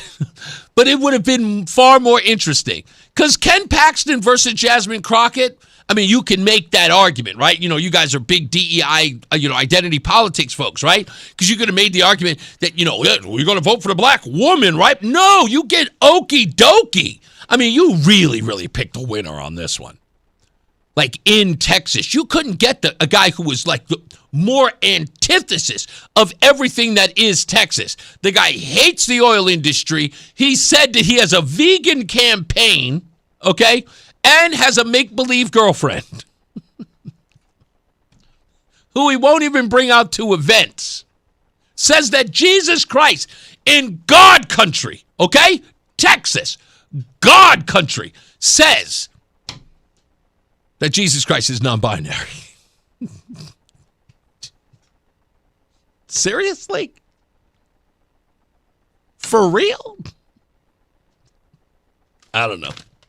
I'm loving every bit of it. I think it is hilarious. The embarrassment knows no bounds. How is it that the Democrat Party became this freak show? How is it that these freaks and geeks became your party representation? You guys have a communist running in D.C., a black female communist who's going to be the next mayor of D.C., running unopposed. You guys can't be. And this woman is a defund the police in D.C. candidate. Can you imagine that? D.C., Chocolate City, no cops, defunding them? Oh, it's going to be mayhem there. We have to get there before the election. At least we'll be at the National Mall. There'll be far more security. Oh, my goodness. What happened to you people? Actually, I have that answer when we come back. Stand by for it. What happened to the Democrat Party? Connect the dots is crazy. Mark Christopher's back. How you doing, buddy? He's in the BPS Lawyers Traffic Center. All right, Reese, thank you very much. I'm doing great. Hopefully you are too. And if you are traveling into Hartford right now, southbound side of 91 slowing 33 down to 32 A and B. And then a little slow again as you move down by exit 28 in Hartford. On the northbound side of 91, some slow traffic as you move up on exit 21 in Cromwell. And then again, a little slow down pushing up by exit 25, 26 in Wethersfield. Westbound 84 slowing Bulkley Bridge out to 45 Flatbush. 84 eastbound running sluggish stop and go 44 Prospect Oak Oakwood into the tunnel. If you are traveling into Middletown, 9 southbound's a little tight at the Aragoni Bridge. Traveling 91 southbound in Meriden, some slow traffic 19 down to exit 17 for the Wilbur-Cross Parkway. Eastbound 84 in Waterbury slows up by exit 18. Again, some sluggish traffic 26 down to the 691 interchange. Westbound 84 slowing in Cheshire 26 up to 25. And again, by the Mixmaster, heading into New Haven, southbound Parkway slowing from exit 50 into the West Rock Tunnel, and 95 southbound delays 46 down in toward the area of exit 43 in West Haven. Traffic and weather together on the 8's WTIC News Talk 1080. WTIC weather. A couple of thunderstorms late this afternoon that do have the potential to produce damaging winds, a flooding downpour, and a tornado. A tornado watch until 7 p.m. today. The high temperature 78. Partly cloudy down to 62 overnight. Breezy, less humid behind this front tomorrow with a mix of sun and clouds. The high temperature 82. Clear tomorrow night down to 61. Partly sunny, rather windy on Saturday, but rather pleasant. The high temperature 78. Father's Day will see a mix of sun and clouds with a high temperature of 80. Rain comes back in here, much needed rain on Monday with a high of 68. Partly sunny on Tuesday, the high 80. This is meteorologist Chad Merrill in the WTIC Weather Center.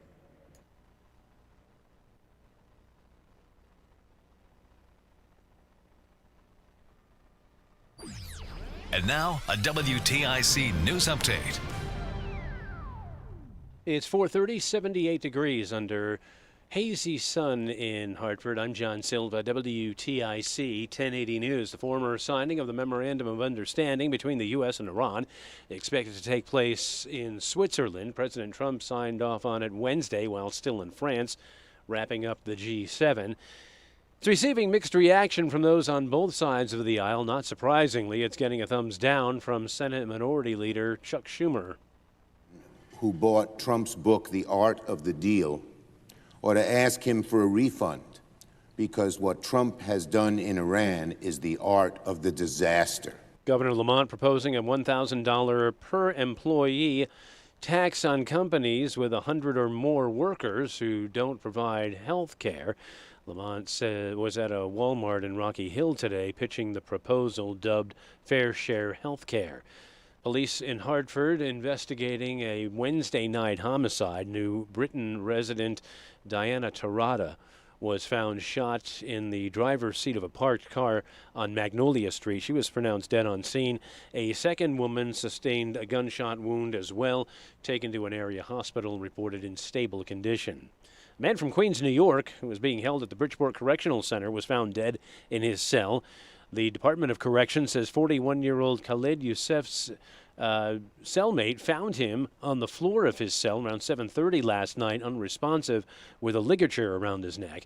The agency says correction officers attempted life-saving measures before he was taken to a local hospital and pronounced dead. State police are now investigating. Supreme Court has ruled against a broad federal ban on gun ownership by marijuana users. The decision today is the latest in a line of firearm cases from a court that has expanded gun rights. The justices decided unanimously in favor of a Texas man who argued that a law barring guns from anyone who regularly uses illegal drugs violates the Second Amendment. And it was a sea of humanity in Lower Manhattan today as millions turned out to fate the New York Knicks in winning their NBA championship for 2026. The Heroes got a ticker tape parade up Broadway to City Hall where they received the keys to the city. Checking Wall Street, the Dow finished up 72 points today. The Nasdaq gained 496 and the S&P was up 80. Red Sox dropped a 4-3 verdict to Toronto at Fenway.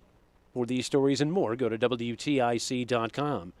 I'm John Silva, WTIC 1080 News. Performance matters in intimate moments.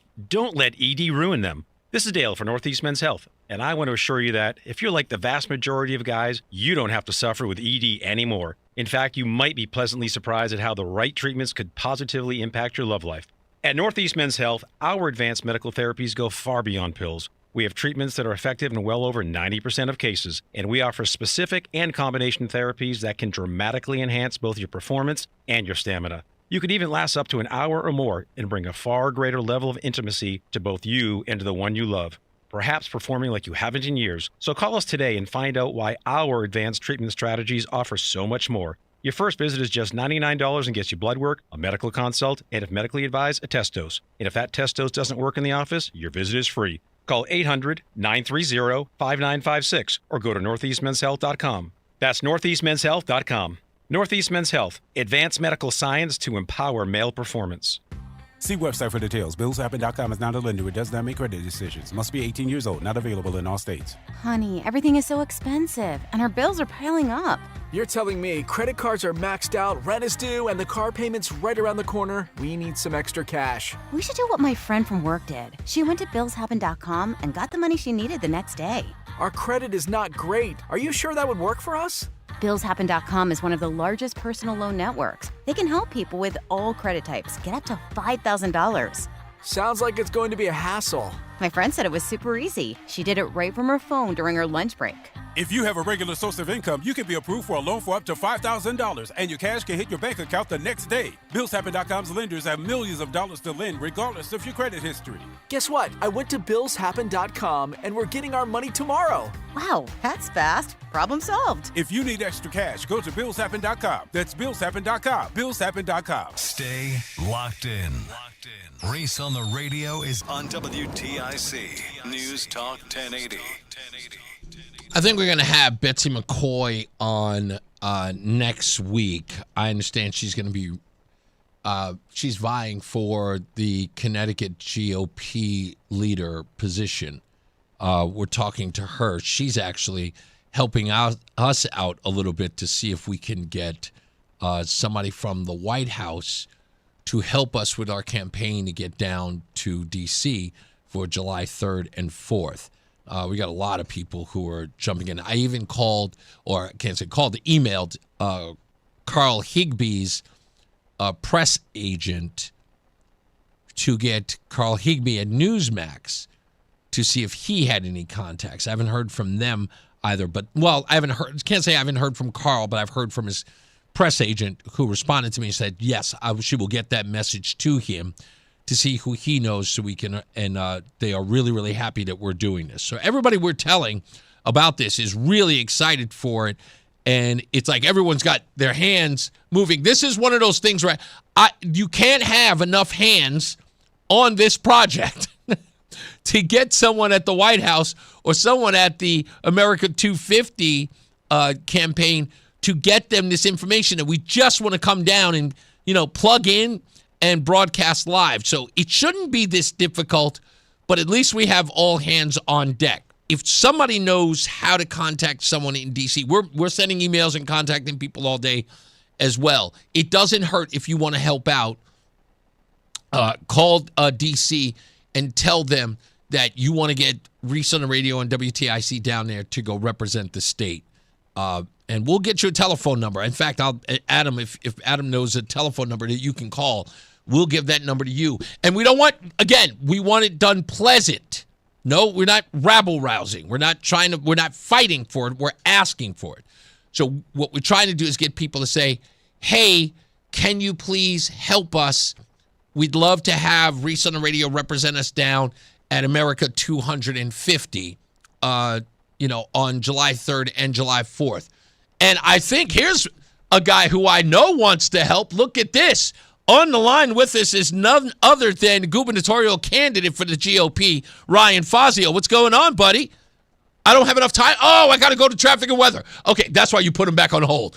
Of course you did. All right, we'll put Ryan Fazio on hold. Let's get weather and traffic in here. I didn't even see what the time was. I'm sorry, I got excited. Stand by, Ryan. We'll get to you in a second. Mark Christopher's back. He's in the BPS Lawyers Traffic Center. Hey, Mark. Hey, Reese, thank you very much. Well, good afternoon. If you're heading toward Hartford 84 eastbound, locked up 44 Prospect Oakwood down to the Bulkley. Westbound 84 is tied up approaching the Bulkley Bridge out to 44 Prospect Oakwood. 91 southbound delays 33 down to 32 A and B. Another bump down by exit 27 and 28. Northbound 91 losing speed between 24 and 25 as you move into Weathersfield. 9 southbound slowing from the Kreml, Middletown line down to the Ariconi Bridge. Over to Waterbury, westbound 84 is slowing, approaching 26 in Cheshire, up to 23 in Waterbury. And again at the Mixmaster, 84 eastbound is slowing 17 to 18 in Waterbury. Southbound Parkway, you've got delays 51 down into the West Rock Tunnel. South 95 New Haven's type 46 down to 44 in New Haven. Road closure right now in North Brantford. Middletown Road, Route 17 is shut down between Route 22 and Maltby Lane. Tree down there. And in Towland, 74 westbound is shut down between the 84 on and off ramps and Phelps Way. One vehicle crash took down a utility pole and some wires earlier today. Traffic and weather together on the 8th WTIC News Talk 1080. WTIC weather. We still have the tornado watch until 7 p.m. The bulk of the storms are in Massachusetts, producing wind damage, and 1 or 2 storms near Hudson, Kingston, and Poughkeepsie moving east. So we could have a brief thunderstorm here that produces perhaps the damaging winds. It would be pretty localized, and the timing would be anywhere between 6 and 7 p.m. as it whizzes through. And otherwise, it's a mix of sun and clouds with a high temperature 78, partly cloudy 62 overnight, breezy and less humid with a mix of sun and clouds tomorrow up to 82. Clear tomorrow night down to 61, partly sunny, but the winds come back on Saturday. It'll be pleasant, though, with a high of 78. Nice day for Father's Day, a mix of sun and clouds up to 80. Rain back in here on Monday with a high of 68, and partly sunny, the high temperature 80 on Tuesday. Right now, we've got 84 in Bristol, we've got 82 in Meriden, and Hartford checking in at 84 degrees. This is meteorologist Chad Merrill in the WTIC Weather Center. Giving your liver a spring cleaning is easy with Active Liver from New Nordic, the delicious daily detox that will keep you feeling your best. Search for Active Liver by New Nordic on Amazon or pick up some at your local CVS, Wegmans, or GNC. Life takes unexpected turns, doesn't it? Divorce, the loss of a loved one, a personal injury, losing your job. Suddenly you're searching for someone new you can trust to guide you through. But what if you didn't have to start over? What if your legal team already understood you? At BPS Lawyers, we're more than just lawyers. We're a full-service law firm that's been part of this community since 1977. BPS Lawyers, your lawyers for life. Visit bpslawyers.com or call 860-CALL-BPS. Nick Painderis is responsible for the content of this ad. My name is Whitney Allen, and I'm a widow. My husband, Ryan, died. We never thought we'd ever have to use life insurance, but the unexpected happened. With Ethos, signing up was fast and 100% online. You can get a quote in seconds, apply in minutes, and get same-day coverage. No medical exams, and you can get up to $3 million worth of coverage. I'm grateful we were prepared. Get your free quote at ethos.com/radio. That's ethos.com/radio. Paid spokesperson. Time spent on application may vary. Online health questions required. Are you having trouble hearing? Hearing loss can devastate the quality of your life.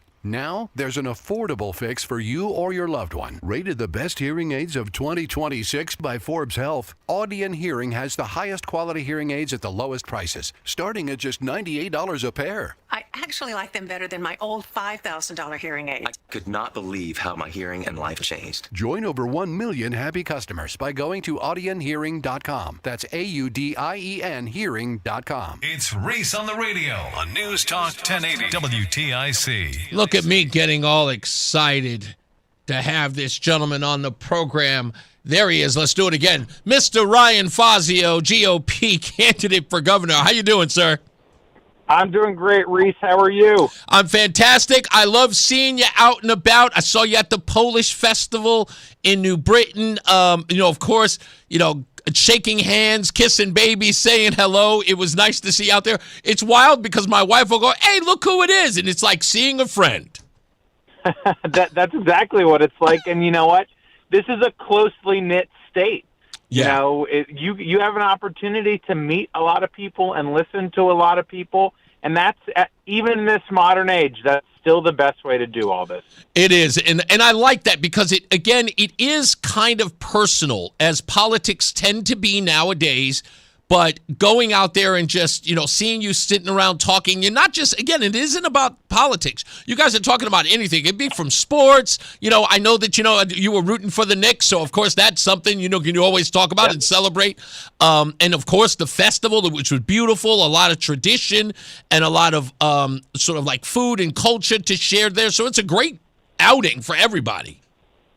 Yeah. I had my stepmom was there, and she's Polish, and We had some pierogi and some kielbasa, and it was just it was a great time. It wasn't just New Britain people; it was people from all around the state. And we have a great community in this state, and getting out there and meeting people is the best way to run this race. Indeed. I know you saw the press conference today. I'm sure you heard the press conference. I know you had one the other day. But the press conference today outside, or the impromptu one, weirdly enough, outside of Walmart, with the governor suggesting that businesses with employees of 100 or more, if they have an employee on Medicaid, they're going to charge that company $1,000 per employee. Do you have a response to that? I think the last thing this state needs is another tax increase. And you can sell it however you want to sell it, but a tax is a tax is a tax. And this is actually going to probably hurt the people who we need to support most of all in this state. If you're an entry-level worker, making a lower wage, you want to work your way up in this economy, this tax is going to make it harder for you to get a job or keep a job or get a wage increase. This is going to make it more expensive at the store, at the grocery store, or at one of the places where we buy any number of items to afford to make ends meet for your family. This is another tax increase from Governor Lamont on top of hundreds of millions of dollars of tax increases that he's passed over the last 8 years. And if you keep doing the same thing over and over again and expecting a different result, well, you are the definition of insane. And that's exactly what this governor's economic policies have been. They've been insane. Yeah, we're on the phone with Ryan Fazio.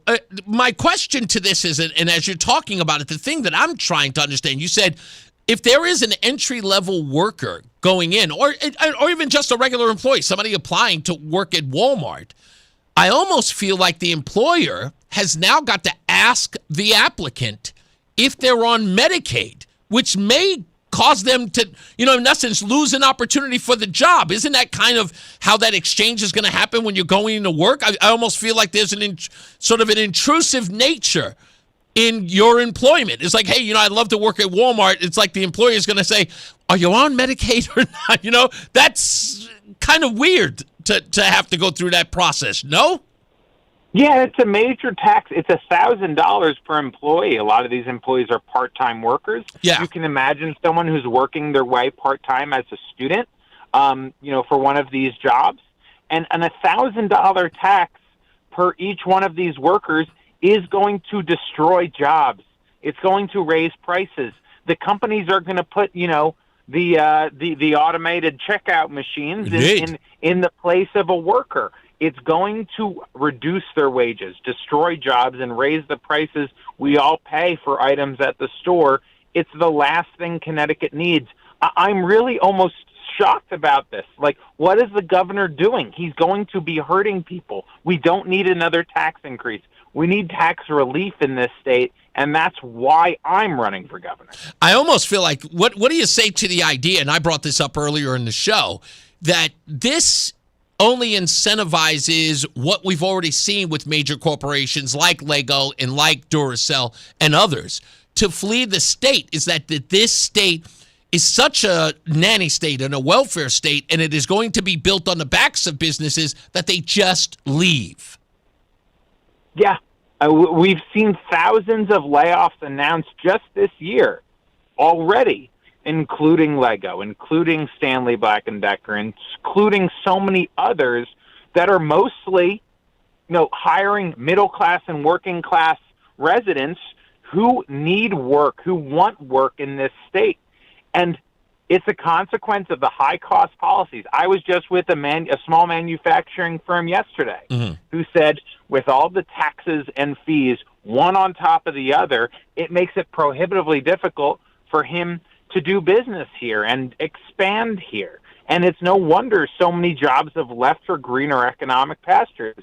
And this is going to be yet another penalty for job creation and work on top of all those, what is the governor thinking? He's already raised taxes by hundreds of millions of dollars. Why would he raise them more? Yeah, I don't get it. Speaking of the press conference you had yesterday, tell us a little bit about that for those who may have missed it, because you did, again, as you said, you were talking to a small manufacturer and some other people in there. What was that press conference about? Well, I went to Hamden yesterday to a senior citizen's home to announce my plan for property tax relief and a plan to cap the tax. A property tax cap in Connecticut that prohibits raising property taxes year after year by more than the rate of inflation and reduces the costs on our towns and cities so that families can actually get a property tax cut in this state. So today you have Governor Lamont announcing a new tax increase while my campaign has announced historic property tax relief for Connecticut residents who are paying the third highest property taxes in the country. We had, as I said, a widow there who has seen her property taxes double in recent years in Hamden, a small business owner who's seen his property taxes triple or quadruple over the last 15 years. And that's the story of residents all across our state. It's about time they had leadership that made this state affordable and who understands that the governor works for the taxpayer, not the other way around. I got to ask you this because this was something I mentioned earlier as well. So you held a press conference the other day. Ned Lamont's holding a press conference, held one today. Is it normal for someone running for office to hold a press conference where the press has to RSVP? No, it's not. I'm a guy who's like, come one, come all. If you disagree with me, if you want to ask me questions, I'm happy to debate you. But it's pretty strange that this governor is scared of little old Reese. Oh God! Don't make it about me. I just thought it was odd. It was like these press conferences. Normally, I'd get an alert on them, I'd read them, and I go, okay, I can make it to that one, or I can make it to this one. Now all of a sudden, I'm seeing RSVPs on these things, and I'm like, wait a minute, you have to RSVP to talk to the governor in a parking lot at Walmart? What is that? No, yeah, you got to RSVP to the parking lot. Yes, who does Yeah, they're gonna have like a bouncer there with a velvet rope in the parking lot of Walmart. Jeez, what's going on here? He's on his back foot. He can't answer questions. I know. Look, you mentioned this whole thing about knowing exactly the problem in the state, and one of the things you're running on is you're running the affordability campaign while Ned Lamont is talking that he's running the affordability campaign, and then he does a press conference like this where he's costing businesses more money. But I gotta ask this because this is the part that I'm not jiving with. You asked it, so it prompts me to ask you. You said, "What is the governor thinking?" I'm under the impression that this isn't coming from the governor's own mouth or ideas, that this is his team fighting for his Democrat life in this primary in August. Do you, because I'm under the impression that he is fighting Josh Elliott to find out how much of the left they can possibly procure come August 11. Do you think this is more about posturing to the left, or this is an actual governing ideal from Ned Lamont?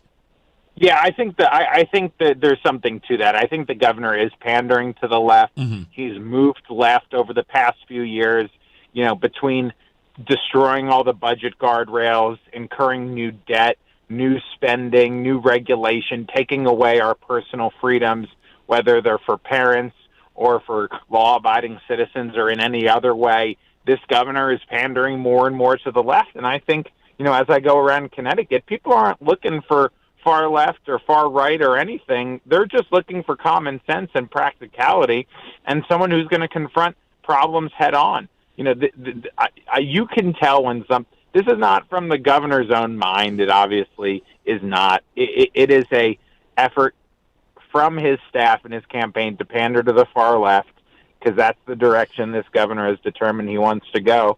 And I just simply believe that Connecticut residents are not ideological like that. I think they want sensibility and practicality, and that's what we're going to give them a home for on our campaign. One of the things that I've seen inside this race, Ryan, that I find almost a strategic flub by the Lamont campaign and those who are around him. Even the press is missing this. And that is there's a 44% of Democrats, this isn't the state, this is Democrats, who said that the governor should not have run for a third term. If you, as a strategist, someone who's been around this state for a long time, for what was called or should have been called a cakewalk for this governor who just last November had a 63% approval, I guess out of some poll that said he was the fourth most popular governor, to then 3 months later have 44% of Democrats say that he shouldn't run for re-election. As a strategist or even just as a politician, does that sound like someone that Democrats or even folks in Connecticut have confidence in as a governor returning to office? No, and I think for many years, Connecticut residents didn't have a very strong opinion about the governor or the job the governor was doing. And I think now that he is 8 years in office, he owns the record of this state and this state economy. He owns the fact and is responsible for the fact that Connecticut residents cannot afford to make ends meet. This is a state after 8 years in office that has the second highest electric bills, the third highest taxes, and the fourth weakest economy in the entire country. And after 8 years in office, Connecticut residents start assigning responsibility for the state of the state to the person who's been in charge for that entire time. People do not believe deep down that this is the best that this state can do.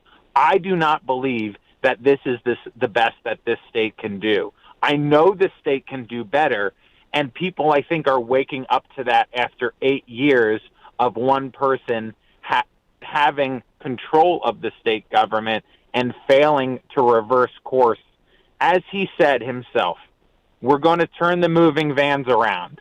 Well, after 8 years, he hasn't done that. No. So by his own promises, his own standards that he set out for himself and his administration, he has failed. I think Connecticut residents deep down, they understand that, and they're looking for a positive change. Ryan Fazio, GOP candidate for governor here in the state of Connecticut. Thank you for calling in, man. We appreciate you, and good luck out there. You let us know if you need anything, okay? Thank you, Reese. We'll be back. You got it, sir. Always. What's his name? Jonathan, is it Jonah. Jonah is in the chat room, and I want to read the comment that he made here. He says that ask real questions. Some of us are looking for a reason to vote for him. Now, Jonah, I wish you to just ask that question. Here's the reason why you're always going to fail at this politics thing, and you need to learn from a winner. Let me help you. Here's what your earlier comment was. Is Ryan actually going to stand with our president, or is he going to waffle like all of the rhinos who are afraid to stand by President Trump on this Iran deal? Is that a serious question? Tell me why. Tell me why that's a serious question. The Iran deal has to do with Donald Trump, and Donald Trump's got to stand by his deal. Ryan's running for the state of Connecticut. There's no Iran deal coming out of the Ned Lamont's office. That's not a real question. Standing with the president, Ryan has already answered that. And if you need the answer, just go to our YouTube page and watch the debate. Ryan has answered that, and he's answered it several places. This isn't about Donald Trump. Donald Trump doesn't run the state of Connecticut. If you're thinking we're running a candidate based upon Donald Trump, you don't understand how this race, or any other race for that matter, works. You are running an MSNBC campaign. That's what you're running. That's a real question. Real question is, what is Ryan going to do? What is Ryan Fazio going to do for the state of Connecticut? Donald Trump's presidency is a distraction made to split the difference. But you're probably new here. It goes that way sometimes. Let's get another check of traffic and weather. Here's Mark Christopher. He's at the BPS Lawyers Traffic Center. Hey, Mark. Hey, Reese, thank you very much. Well, if you're heading 84 eastbound into Hartford, delays 44 Prospect Oakwood down to the Bulkley Bridge. A little tight again out by the 384 interchange on the East Hartford-Manchester line. Westbound 84 slows approaching the Bulkley Bridge out to 46 Sisson Avenue. 91 southbound delays 33 down to 32 A&B. And again down by exit 28. You'll see more slow traffic in Meriden approaching 19 down to exit 17 for the Wilbur-Cross Parkway. Northbound side of 91, some slow traffic 24 up to 25, 26 as you move up into Weathersfield. 2 eastbound slowing off of I-84 in East Hartford out to 3. 2 westbounds tied up 1D up to the 84 West merge in East Hartford. 9 southbound slowing Cromwell Middletown line down to the Aragoni Bridge. 9 northbound some slow traffic 32 up to 34 in New Britain. Westbound 84 into Cheshire is tied up approaching 26 up to the Mixmaster. 84 eastbound Waterbury slowing 17 to 18. And northbound on the Wilbur-Cross Parkway, look for some slow traffic in Meriden from exit 62 up to 64B. And traveling into New Haven, southbound Parkway delays approaching 50 into the West Rock Tunnel. Traffic and weather together on the 8th WTIC News Talk 1080. Brought to you by NJM Insurance Group. If you dread dealing with your insurance more than you dread yard work, with a swarm of hungry mosquitoes buzzing around, then you might have Insuranoia. You should have NJM Insurance. They go to great lengths to do what's best for their policyholders. WTIC weather. A tornado watched in effect until 7 p.m. 1 or 2 thunderstorms can produce damaging winds, flooding downpour, and a brief tornado late this afternoon with a high of 78. Partly cloudy down to 62 overnight. Breezy, less humid, mix of sun and clouds tomorrow up to 82. Clear tomorrow night down to 61. Partly sunny, windy Saturday. The high temperature 78. Pleasant for Father's Day with a mix of sun and clouds. The high on Sunday 80. This is meteorologist Chad Merrill in the WTIC Weather Center. This is WTIC News Talk 1080 with Brian and Company in the morning, Reese on the radio in the afternoon, and news around the clock. WTIC and WTIC FM HD2 Hartford and Odyssey Station. It's 5 o'clock. Good afternoon. I'm John Silva, WTIC 1080 News. We have hazy sun out there, temperature of 77 right now in Hartford. Governor Lamont's re-election campaign is proposing a fee for large companies that don't provide health insurance for workers, leading those workers to wind up on Medicaid at a high cost to taxpayers. WTIC's Dave Mager has that. What the campaign calls fair share healthcare would charge companies with 100 or more employees $1,000 for each worker who relies on Medicaid. Democratic State Senator Julie Kushner is on board. It used to be people could count on their employer for insurance. We know too many are getting away with passing along those costs to taxpayers in our state. Governor Lamont estimates the plan would raise $100 million a year to cut premiums for working and middle-class families. He calls it a reimbursement, not a tax. These are folks that are often just offloading the cost of health insurance onto the backs of the taxpayers. That's corporate welfare. House Republican leader Vin Candelora says it is a tax, and an industry group says the plan, quote, risks further undermining private sector confidence. In Rocky Hill, Dave Mager, WTIC 1080 News. Some mixed reaction on that memorandum of understanding between the U.S. and Iran. President Trump says it's a good deal. Lawmakers on both sides of the aisle, though, are questioning the terms. This deal also says that the U.S. commits to negotiating to lift all sanctions against Iran and release billions of dollars in frozen Iranian assets if certain progress marks are made. And when it comes to the Strait of Hormuz, it says that for 60 days, there will be no charge for allowing free passage through the strait, which leaves open the possibility that fees could be charged after that point, which is a power that Iran did not have before this war began. That's correspondent Selena Wang. Lawmakers are keeping an eye on the movement of nearly $400 million from last year's budget bill to fund White House security. As Stephen Portnoy explains, some are wondering if any of that will go toward funding President Trump's White House ballroom project. The $397 million was quietly transferred to Secret Service accounts over the past week for White House security measures. When asked by ABC News what the money is for, a senior administration official didn't mention the ballroom project, saying only that the money from last year's One Big Beautiful Bill will be used on necessary security upgrades to the White House complex, including a new visitor screening center. But word of the funds transfer has sparked questions on Capitol Hill, as the Washington Post reports officials have planned for half of the ballroom's cost to be covered by taxpayer-funded entities, including the Secret Service and the military. Stephen Portnoy, ABC News, the White House. Police in Hartford say a woman was shot to death last night just after 7.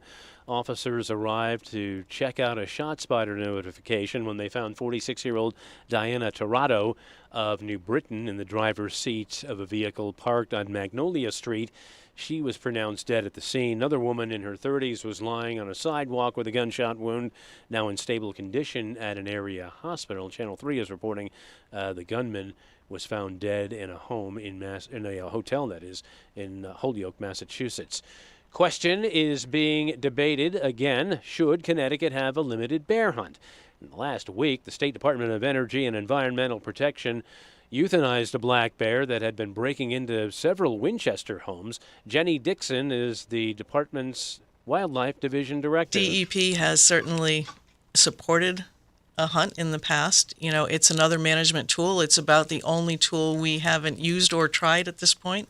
So we're running out of other options, I think, in the state. And, you know, that's something that the legislature is going to have to make a decision about. Connecticut's the only state in the region without some form of a bear hunt, except for Rhode Island, which doesn't have many black bear sightings, and Delaware, where Dixon says no bears have been reported.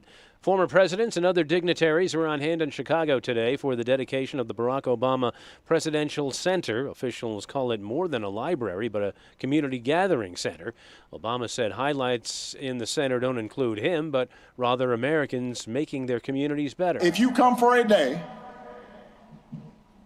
and you don't have time to see everything, I would urge you to skip the clips of my speeches.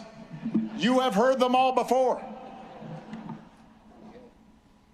In favor of the stories of those ordinary citizens who helped make that change happen. The center opens officially to the public on Friday. Dow up 72 on Wall Street today. The NASDAQ gained 496 and the S&P up 80 points. Red Sox baseball on TIC this afternoon. Toronto beat the Sox at Fenway 4-3. I'm John Silva, WTIC 1080 News. Hey, John, why so glum? I just got let go. The company's downsizing. This is the third time in the last 2 years.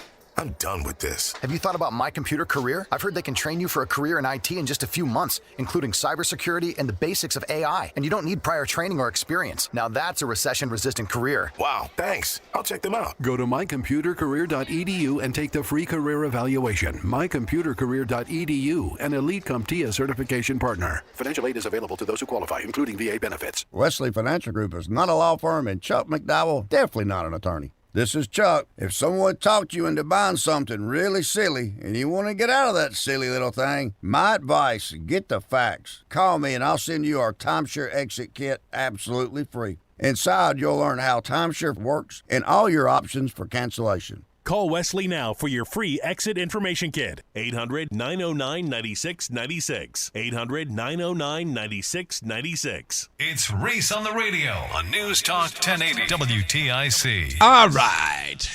Oh, yeah, look at that. I didn't even realize what time it was. News. It's music news. Today, a guy by the name of Trippie Redd, a rapper and singer known for some song called Love Scars. He turns 27. Josh Dunn, the drummer of 21 Pilots. They had like 2 songs that I liked. He turns 38. Blake Shelton, who is a famous country singer, but famous for The Voice. He turns 50. Wow, really? He looks older than that. Blake Shelton, 50? Wow. Dizzy Reed, the keyboardist for Guns N' Roses, turns 63. And legendary Beatles bassist and songwriter Paul McCartney turns 84 today.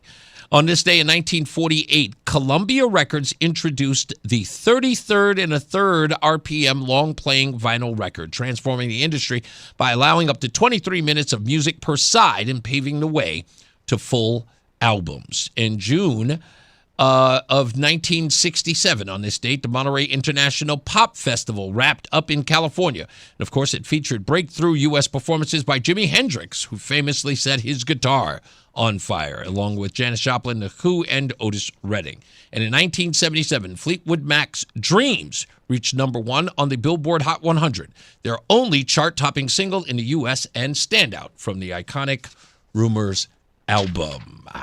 All of which, every one of those things that I just mentioned, with the exception of whoever Trippie Redd is. Mark Christopher. Is he? I don't know who he is. Anyway, but I'm just saying, all of those people, with the exception of Trippie Redd, are known songs or groups by Mark Christopher, who's in the BPS Lawyers Traffic Center. Hey, Mark. This is one of my all-time I know. You love playing this whenever I mention Fleetwood Mac. Man, I love this song. Stevie Nicks wrote this song in about 10 minutes. And it is so good record. Good. And that album is, Rumors, is just phenomenal. Yeah. Phenomenal. Sing it, Stevie.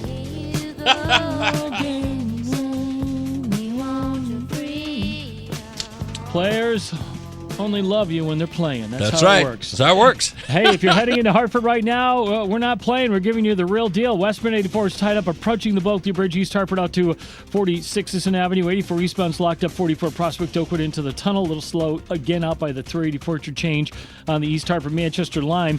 If you're traveling southbound 91, delays 33 to 32, again down by exit 28. And again, some slow traffic in Meriden, 19 to 17. Northbound 91's a little slow, 25, 26 in Wethersfield.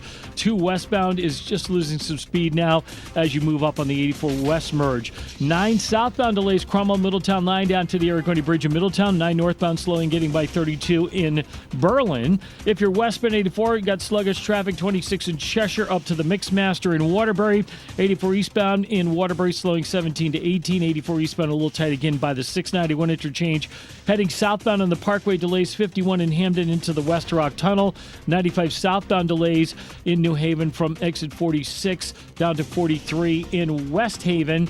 And if you're heading into Tolland right now, 74 westbound shut down between the I-84 ramps and the Phelps Way because of one vehicle that took down a utility pole and wires earlier today. Traffic and weather together on the 8th WTIC News Talk 1080. WTIC weather. We are tracking a couple of thunderstorms near Poughkeepsie, moving east at a good clip, 30 to 40 miles per hour. And we do expect 1 or 2 of these storms to move over Hartford sometime between 6 and 6:30 this evening. Now, any thunderstorm will produce some gusty winds, perhaps a brief flooding downpour, and perhaps a tornado as well. So just keep that in mind in the time frame anywhere from 6 to 7 o'clock. That tornado watch in effect until 7 p.m. will be the last hour of that watch. We have to watch out for those storms coming in from Poughkeepsie. Tonight, partly cloudy down to 62, breezy, less humid, a mix of sun and clouds tomorrow up to 82. Mainly clear tomorrow night down to 61, partly sunny, windy on Saturday with a high of 78. Pleasant on Father's Day with a mix of sun and clouds up to 80. Some rain in here on Monday with a high of 68 and partly sunny, 80 degrees on Tuesday. We've got 84 at Wethersfield, 85 in Plainville, and Hartford checking in right now at 84 degrees. This is meteorologist Chad Merrill in the WTIC Weather Center.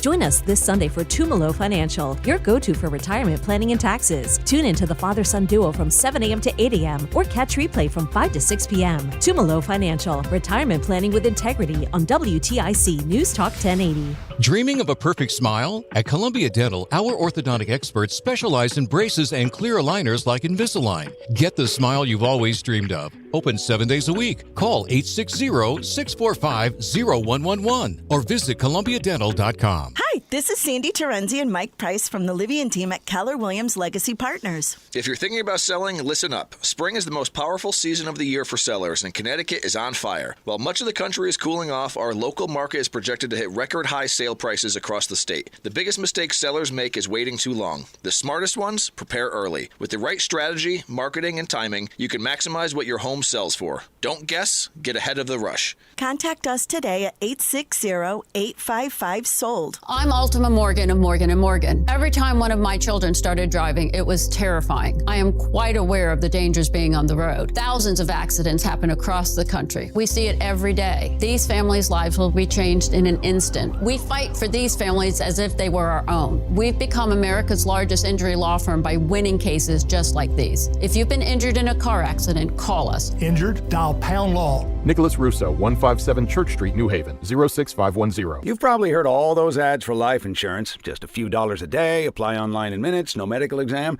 Simple, easy, and cheap, right? Now you're thinking, maybe I should get a quote.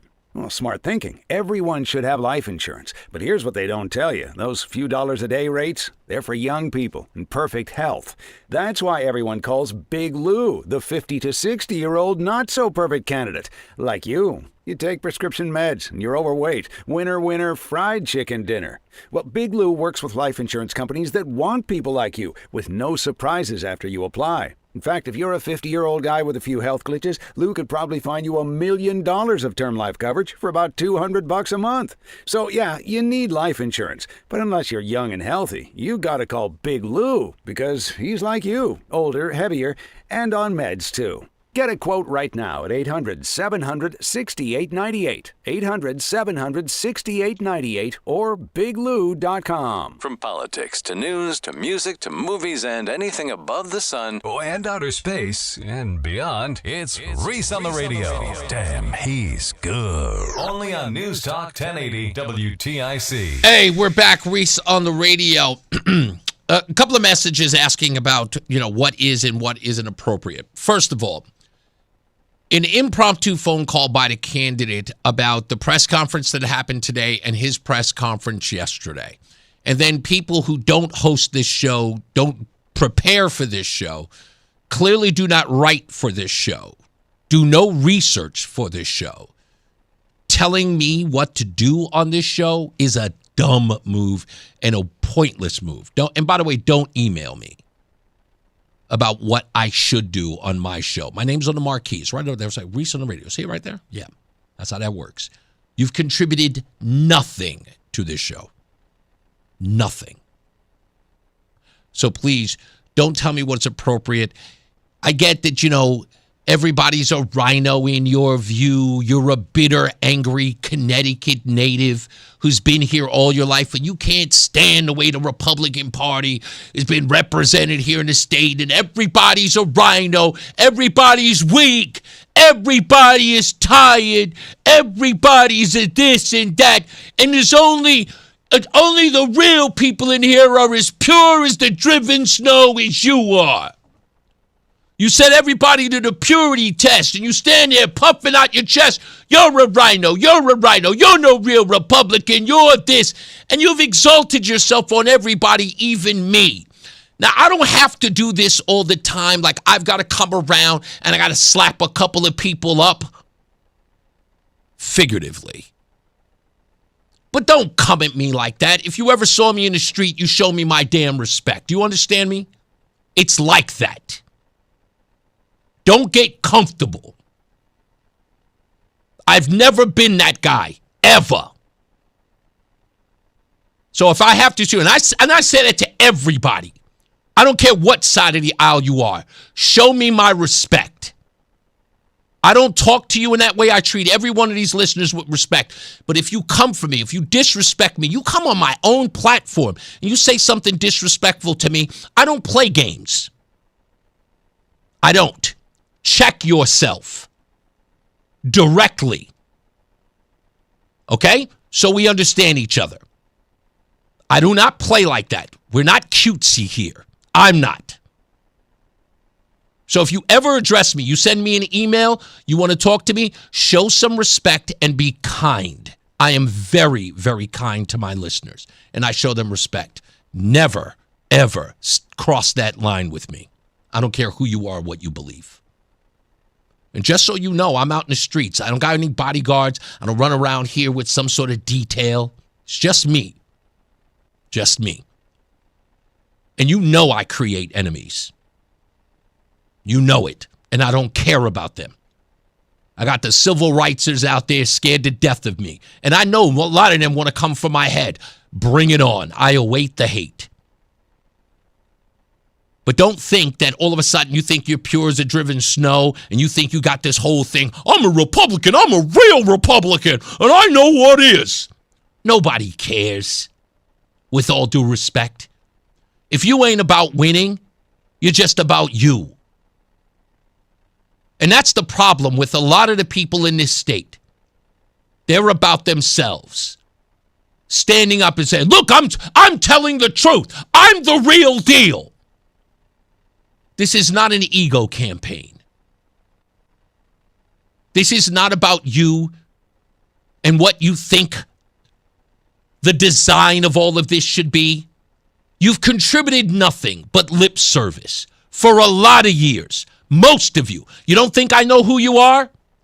You don't think I've asked around? You've moved no mountains. You've jabberjawed all day, every day. That's what you do here. I go to your little meetings. I go to your little picnics. I see all the jabberjaws doing the same thing, talking about the same stuff, complaining about the same things and doing nothing, because it's turned into nothing more than a bunch of people who are yammering at each other about how ticked off they are, but haven't decided on how they're going to move any mountains. Haven't figured out a plan. And then I come in here and I say, let's do this, let's do that. And what do? You say, I don't know. I don't know. You haven't tried anything. You just want to come here and complain. And I told you, I'm not here to complain for you. The show is not about getting behind this mic and not doing the work or asking you to do things that I wouldn't do myself. I've got skin in the game. I've been here a year. I got more skin in the game than half of you. I've earned it. I've earned the right to chastise you. What have you done? And everybody here knows it. And that's not bragging. I got the scars. I got to deal with being called in the principal's office ever so often. Why? Because I'm rattling cages. Don't you dare lecture me about what I should and shouldn't do. You've done nothing. 11 months I've been here. 11. On the ground. You don't have the resume I do. Nowhere close. Please recognize. Stay off my email. Don't send me another one. You got something to say to me? Come on down. You could sit right across the chair from here. I'll invite any one of you. Sit right across from me. Say it to my face. Tell me what you've done. Tell me who you got elected. Tell me what policy you are responsible for. Tell me what politician has actually been so much as moved by what you've done. I've got evidence of that. I got phone calls, names. I have people listening to this show. And if I wasn't doing anything, William Tong wouldn't call this office. If I wasn't doing anything, when I walked up to him and I said to him, what's going on with J. Allen Jones? What was his response? After the things you've said about me on your show. He's listening. Who was he listening to before? Anyone? Anyone? No. 11 months. The governor's RSVPing his press conferences. What have you done? Don't lecture me.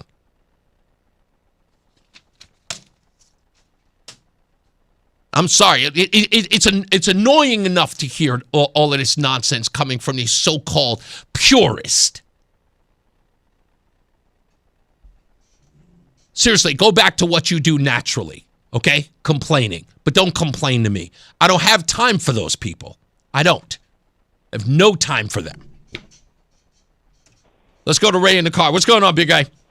Hey, I had lunch and took a nap today. What's up, man? Not too much. I need to know if Roland is going to the tournament this weekend, the Glow tournament at Amity Lanes. Roland? He can tell me in the ear. Are you interested in that, or is that one of the tournaments you're going to? What's it called? They're going to shut off the lights. You're going to bowl in the dark. Oh, okay. Is this the turn off the light, glow in the dark thing? Yeah. Is that that's a tournament? Yeah. It's a special tournament. It must make it difficult. It must make it difficult with the lights off, right? Because you guys have to work with angles and all of that stuff. Yeah, they're going to turn on the black light, so everything glows a little different. Is there prize money in this one? Yeah. It's a not well known, but it's this particular guy who puts on tournaments, and this particular one is a Glow tournament. Okay, is this, by the way, you seem to be hedging on whether or not there's prize money. Is this an underground circuit? No. Is this one of those? No, this is prize money. No, I mean, I don't know if you're allowed to say that. No, you can say it's a tournament with. No, you can say it's what the tournament's for. I mean, is it big money or is it considerable? I think usually around $750 you can win if you're in first place. All right, that's a good. Yeah, I got you. It's sort of like a neighborhood kind of deal. No, if I know Roland, he's going for the thousands of dollar kind of. Oh yeah, I know. No, he's a big money. Yeah, he's a big money bowler. Well, congratulations on your 11 months. You're amped up today for sure. Hey, man, I'm trying to do it. It got July 1st is a year at WTIC officially, although I've been here 4 years. Officially as a show, we're celebrating on July 1st, so I'm looking forward to that. Well, I did what I needed to do. I made you giggle. So. Thank you. No, that's all. You have a good afternoon. You got it, sir. Let's go to Fred, the poet laureate in Middletown. What's going on, buddy? Hey, so I got a quick rhyme. Press conference RSVP. I think it's time for the Reese Guy Part 3. Seriously, I am working on that title. Yeah, it might as well just call it a series. That and Betsy McCoy versus Ben Proto. I can't think of a better place to start. Oh, she'll be here next week. I talked to her this morning about that because I got a message that was happening. Weirdly enough, someone had buzzed that right around, like immediately after the convention when she conceded, people started talking about that at Mohegan Sun that said, what Betsy should do is run the GOP. And I went, she's got to, how do you deny that energy? And she's probably got a Celebrity Jones going right now. She enjoyed the heck out of her run. Yeah, I mean, look, regardless of how she placed in that race, and of course with everything that went on, you really do have to admit that Betsy knew exactly how to sort of, tweak the news media. You know what I mean? Like she really put herself on Front Street, especially the thing she did at the Capitol, where when the Democrats had their press conference, she immediately began hers right after in the same room. Like that kind of stuff. People think it's gimmicky, but it is pushing back on your political opponent in real time, and that's what I kind of feel like. That's what the GOP needs. Well, I would say she's got at least a touch of the Donald Trump gene, and she was a very gracious loser. Yes, she was. Indeed, she was. Go. But I'm sorry. Like, I know there are a lot of people. When I say loser, I mean she was gracious in defeat. No. I'm saying, right. Yeah. But my point is that what I've always really liked about her, regardless of the criticisms here or there, if you really talk to Betsy, even when she's talking to you, she always makes you feel like you have a relevance in that conversation. She's a very giving person in conversation or in public when you meet with her. She's just nice and kind and sweet, and every time I talk to her, I always feel better. She's not looking past you. She's right there with you, yeah. Yeah, indeed. All right. Thank you, boss. Well, that's it. All right. You got it, sir. Betsy's a all-around great person. And I know that, like I said, they're things like everybody. Nobody's perfect, and no one should be. But when we're talking about what people have asked the GOP to have as an energy, or to even have with new ideas, right? Who's always sort of like coming up with something new. Betsy's in the game. Like, look, she's a writer, an accomplished writer. She's a host of a show on Newsmax. And she, in I almost feel like she has this sense of coming up with new ideas because she is in that creative space. She's always been that kind of person, and she is very charismatic. And that's what I like about I'm going to have her here next week, and she's going to knock it out of the park. It's going to be an entertaining conversation no matter what you say about her. Yeah, so we'll get into that. When we return, I want to talk about patriotism. We talked about it yesterday briefly, but I got another audio clip I want to play from 2024. Her name is Stephanie Rule from MS Now. Said something interesting after the convention for the Democrats in 2024 that is going to make you laugh. You don't want to miss that. Stand by. It's Reese on the Radio. We're getting to another check of weather and traffic. Mark Christopher's back. He is at the BPS Lawyers Traffic Center. Hey, Mark. Who got up in your grill there a couple minutes ago? Somebody telling me what kind. It's always the backseat drivers, the Monday morning quarterbacks talking about what questions you should ask. He's a rhino, this. And these guys have never done anything. They're just guys who sit around. They're keyboard warriors. Right. And never get outside of the house and actually move anything. Wanted that person get in here and, That's what I said. Come in here and show me my ideas. That's what I say. Anyone's invited. If you've got a plan that works and if it's important to you, I'll be happy to invite you on the program. Yeah. Say it to my face. Tell me what it is that we're doing wrong. All these tough guys with their computers. When they come in here, we put the mic on. Yeah. And they poop their pants. And then they got to leave. Yeah. That's what's going to happen. The mic goes on. They see that red light going. But I'm Mr. Tough Guy on my email. Yeah, that's how it goes. You got up in their grill, huh? That was good. I was like, whoa, the Reese man is not happy right now. Don't do that, sir. I don't do that. No, not at all. All right, Reese, thank you. I'm glad you're feeling better now. You had to get that out. Westbound 84 is tied up approaching the Bulkley Bridge out to 44 Prospect Oakwood. 84 eastbound is tied up about a half mile before 46 Sisson Avenue into the tunnel. 91 southbound slowing 33 to 32, again down by exit 28. You'll see another problem, 91 southbound. It's on the Weathersfield Rocky Hill line between 25 S&N and 24. Left lane is blocked there, disabled vehicle. On the northbound side, 91's a little slow, 25-26, then moves well into Hartford. 2 westbounds tied up, 1D up to the 84 West merge in East Hartford. 9 southbound slowing Cromwell Middletown line down to the Aragoni Bridge. Northbound Parkway, you've got delays now from exit 62 up to 64B in Meriden. Westbound side of 84 slows 26 in Cheshire to the Mixmaster. 84 eastbound Waterbury tight 17 to 18, again 26 down to the 691 interchange. Southbound Parkway, you've got delays 51 in Hampton into the West Rock Tunnel. Traffic and weather together on the 8 WTIC News Talk 1080. WTIC weather. A tornado watch in effect until 7 p.m. 1 or 2 thunderstorms can produce damaging winds, flooding downpour, and a brief tornado late this afternoon with a high of 78. Partly cloudy down to 62 overnight. Breezy, less humid, mix of sun and clouds tomorrow up to 82. Clear tomorrow night down to 61. Partly sunny, windy Saturday. The high temperature 78. Pleasant for Father's Day with a mix of sun and clouds. The high on Sunday 80. This is meteorologist Chad Merrill in the WTIC Weather Center. And now, a WTIC news update. It's 5:30, Hartford temperature 79 degrees. I'm John Silva. WTIC 1080 News. A woman is dead following a shooting Wednesday night in Hartford.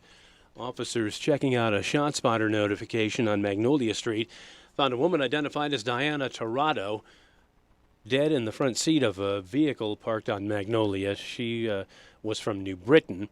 Another woman was found wounded, taken to an area hospital, now in stable condition. Now, police say the suspect in the homicide was found holed up this afternoon in a motel in Holyoke, Massachusetts.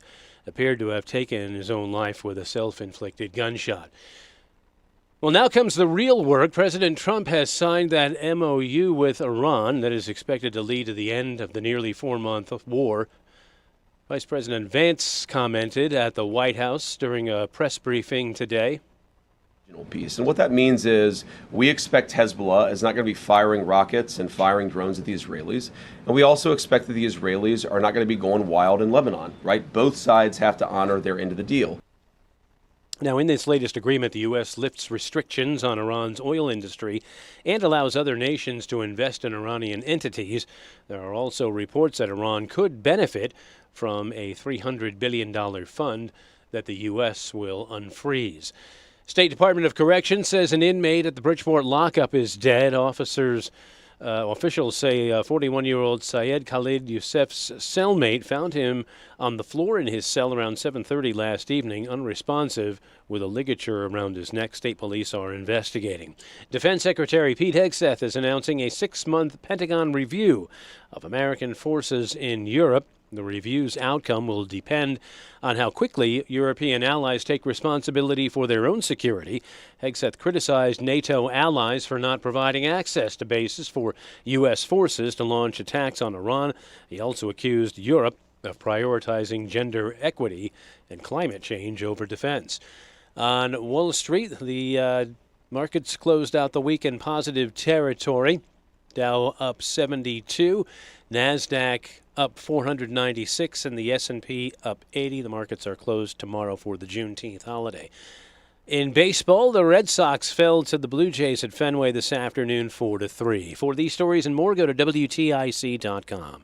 I'm John Silva, WTIC 1080 News. Hi, I'm Joe with SimpleSaleUSA.com, and I buy houses cash. If you own a house and want to sell it fast at a fair price, call me at 203-896-4000. I can pay cash and close in as little as 7 days. I buy houses in any condition, any price range, and more importantly, anywhere in Connecticut. I'm a private real estate investor who buys several houses a month, and I want to buy more. I buy inherited houses, divorce houses, behind in payment houses. I even buy my tenant won't pay me the rent houses. Do you own a house that is trash and needs thousands of dollars in repairs? Great, because I love buying junk houses. I buy vacant houses, abandoned houses, condemned houses, and even foreclosure houses. If you own a house and want to sell it fast, call me at 203-896-4000. That's 203-896-4000. 203-896-4000. Whittlesey Accounting Advisory Technology wants you to think about golf. Travelers Championship opening day is in just 4 days. Let me tell you something about insurance. When you sign your insurance policy, for some brokers, that's the finish line. Handshake, commission, done. Then you may not hear from them again until it's time for renewal.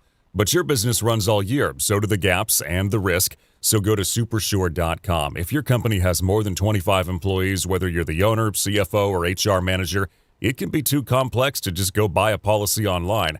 Supersure is the super agency built for you, licensed in every state for your business insurance and employee benefits, all with year-round support for you and your team.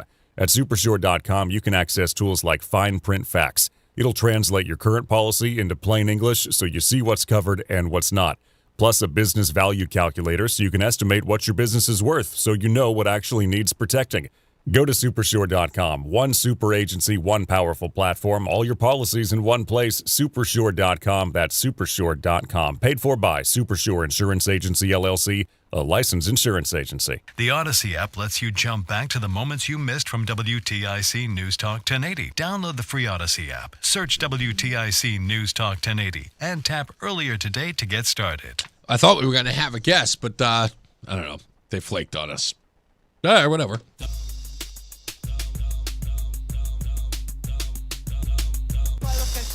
Yes, you do. Stupid as can be. This could very well be the stupidest person on the face of the earth. The stupidest thing I read today comes out of the Sydney Morning Herald. I think this is out of Australia. It is written by a travel writer named Brian Johnston. The headline, is your maca latte or matcha latte stealing someone else's food culture? In this piece, Johnston's writings or is wringing his hands over whether enjoying a trendy matcha latte from McDonald's or a TikTok influencer as culinary cultural appropriation. He defines it as the dominant culture, the West, modifying food from a minority culture for profit without proper credit, while pondering if turning Japanese matcha, originally from China, into a sugary drink erodes its sacred roots, drives up prices for the source communities, or disrespects traditions. He contrasts this with appreciation, like attending a proper tea ceremony, warns against Westerners improving Asian dishes, implying they've seen as unsophisticated. And cities, examples like bubble tea entrepreneurs or kanji with blueberries as grave offenses. The core absurdity, a harmless popular green tea drink, is now a potential vector for exploitation and erasure. I don't drink any of these ridiculous things at all. This is the reason why when Roseanne doesn't really go to Starbucks or things like that. We go to some of these, it's been a long time she's been to Starbucks, but when she used to, they would always ask me, it's like, would you like a coffee, sir? And I would go, do you have just coffee? And the worst thing, this is the part that drives me up the wall. Just say yes. If you say to me, well, this one comes from the mountains of... No, I don't want that.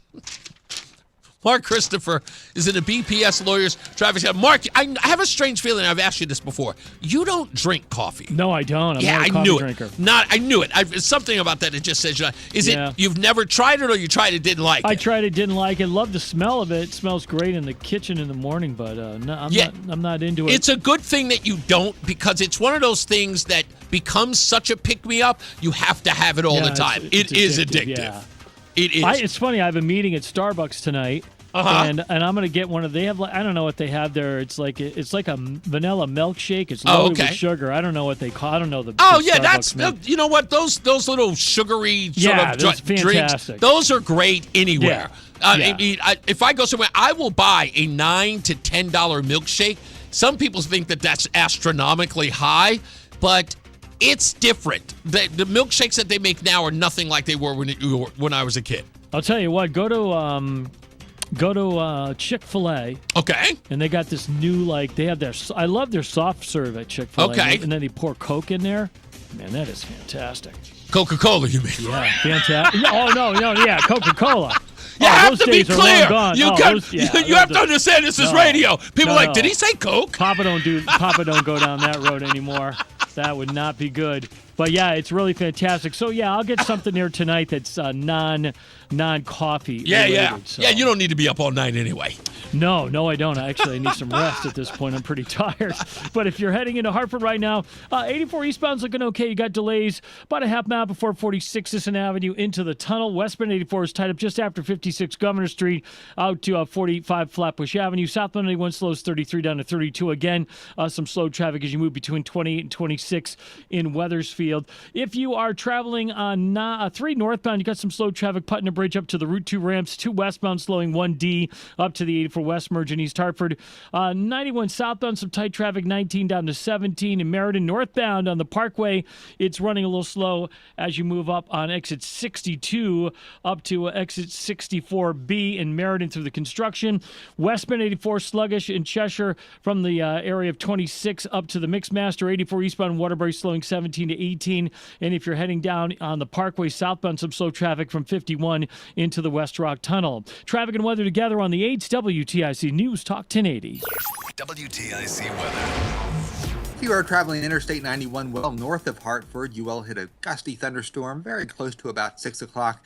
And then in the city itself, anywhere between about 6:15 and 6:45, we will have one thunderstorm that comes through that will produce a brief gusty winds, perhaps a downpour. And there's still that tornado watch until 7 p.m. So watch out for the potential of a brief tornado as well as the storm comes through. Again, the timing anywhere between about 6:15 and 7 o'clock. That clears out, partly cloudy overnight with a low of 62. Breezy, less humid with a mix of sun and clouds tomorrow up to 82. Clear tomorrow night down to 61. Partly sunny, windy on Saturday, the high 78. Great day for Father's Day, the high temperature of 80. Rain comes back in here on Monday with a high of 68. Partly sunny, the high temperature 80 on Tuesday. We are checking in with 86 in Granby, 87 in Bristol, and 86 degrees in Hartford. This is meteorologist Chad Merrill in the WTIC Weather Center. The Travelers Championship. This is where greatness locks in. See the world's best. Defending champ Keegan Bradley, Scotty Scheffler, and more. June 24th through 28th at TPC River Highlands. Tickets at TravelersChampionship.com. Now is the time. This is the place. Support comes from Amazon Business. Free your team from time-consuming procurement tasks. Discover smart business buying, where unmatched selection meets AI-driven tools to simplify complex processes so you can focus on what matters most. Learn more at amazonbusiness.com. For all station contest rules, go to WTIC.com and click contests. That's WTIC.com and click contests. Performance matters in intimate moments. Don't let ED ruin them. This is Dale for Northeast Men's Health, and I want to assure you that if you're like the vast majority of guys, you don't have to suffer with ED anymore. In fact, you might be pleasantly surprised at how the right treatments could positively impact your love life.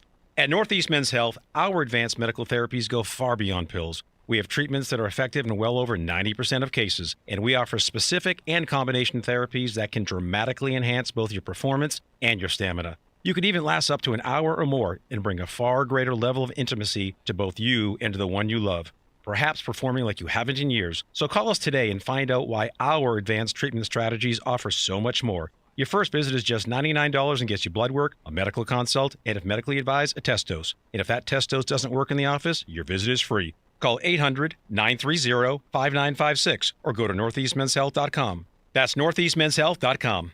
Northeast Men's Health, advanced medical science to empower male performance. Finding great candidates to hire can be like, well, trying to find a needle in a haystack. Sure, you can post your job to some job board, but then all you can do is hope the right person comes along. Which is why you should try ZipRecruiter for free at ZipRecruiter.com/free.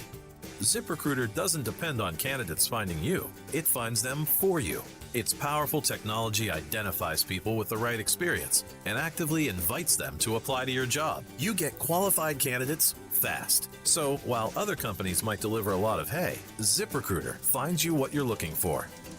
The needle in the haystack. See why 4 out of 5 employers who post a job on ZipRecruiter get a quality candidate within the first day. ZipRecruiter, the smartest way to hire. And right now, you can try ZipRecruiter for free. That's right, free at ZipRecruiter.com/free. That's ZipRecruiter.com/free. ZipRecruiter.com/free. ZipRecruiter. What's up, everybody? You know who it is. You know who it is. You know who it is. It's Reese on the Radio. Frederick Douglass of the 21st century. It's WTIC News Talk 1080. All right, we are about to be up out of here. Stevie V, I see the story in there because I remember when John Silva was talking about the skeletal remains found in that house. And I got to say this. This is, again, it begs the question. I don't know where this investigation is going to go, but I was thinking about it because, you know, John Silva's got like 4 minutes to do the news story. So it's, in essence, there's a little bit of background with a headline, so to speak, right? Because he's going through all the stories. So when I first heard it, the first impression I got, not from his reporting, just hearing the story. Like, if I'm listening to it structurally, I hear the story and I go, okay, skeletal remains found in a house that went into foreclosure and somebody bought it and then walk in and they find the dead bodies there. But, okay. So I immediately go into my investigative mode. Right. First, I'm saying, now, was it foreclosed upon and nobody checked the house? That would have been my first. I was like, that doesn't make any sense. Did the house go into foreclosure because the family or the couple is inside and have died? They don't pay their bills. It ends up in foreclosure and nobody goes to the house? Now, that doesn't make any sense. It's almost impossible for that to happen. Right? Because that seems far-fetched. House goes into foreclosure. Nobody goes down. The house ends up on the market. Somebody buys it. So there had to be a process that went through all of that, right? And then the person who purchased it then goes down to the house and finds skeletal remains. So it begs several questions. Let's go through a few real quick. 1, from the time it went into foreclosure and the time that it was bought and the new tenants walk in, how much time? Right? Good question. Here's what I think Columbo style, right? If I'm really thinking this, like I'm putting my thinking cap on, like coming up with the most crazy scenario. Here's what I believe. The couple that the home foreclosed upon, they moved out, right? They lost their home, they're gone, they move on. Otherwise, somebody would have said the people who owned the home and had the home foreclosed on them, that was their body. We didn't get that because that would have been in and of itself like a headline producing, like that's headline inducing, so to speak. It's like, oh, the home that was foreclosed upon, the poor family was found dead inside. That would have been, that's sensational. But that wasn't the headline. Just found 2 bodies. So here's what I think happened. Squatters. Perhaps drug addicts. Maybe even just homeless folks. If they're living in the home, they probably don't have health care, probably don't visit a hospital. Whatever is ailing them, they're just living there, trying to survive. They have shelter. If indeed the length of which foreclosed upon and new buyer, that time is a considerable amount of time. It doesn't really even have to be that long. You could be a homeless couple or a homeless person or 2 people who are in the home who have deteriorating health. They've been living in the home and just died quietly. Sadly, that happens all the time, right? Out in the street, people know it. Talk to some of these homeless people who have seen people die, overdose even, right? If it's a home, nobody's in it, people aren't checking on it regularly, somebody's in there quietly ODing. It happens. It happens. It just seems more feasible than that. Why do you have to go there, Stevie V? Where do you think he went? I'm going the more reasonable route, Roland. Where do you think Stevie V went as I try to explain this? What do you think the next best scenario Stevie V comes up with in this poorhouse? No. For the dead bodies. What? Yeah, no. I said that they probably 2 homeless people on drugs overdose. Stevie V went into a completely different scenario. What do you think he wrote? He said murder-suicide. It doesn't even look like that.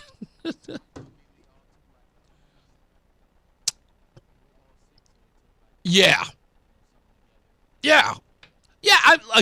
You mean like an actual suicide pact? No, that would have been bad. But yeah, squatter drug addicts, again, people who are looking for shelter, they could have, I hate to say it, but, heroin is a popular drug again. And there's a lot of fentanyl death out there, folks. It's just in everywhere. I had a friend in Virginia whose nephew, I think it was, yes, his nephew, had come to visit. He was just about to go into the military and was celebrating with his friends, and they had gone out to the woods in Prince William County, and they were just going to hang out, drink some beer, and smoke marijuana. And the marijuana they purchased was laced with fentanyl, and the 26-year-old kid died. And I'm like, when I heard it, I was like, marijuana, fentanyl? And I don't know if they, a lot of kids don't just smoke weed. Now it's laced with stuff, things like that. Whatever these kids are doing now, it's insane. But yeah. And there it was. You just, one little toke, over. Finished. And it's just, I don't know.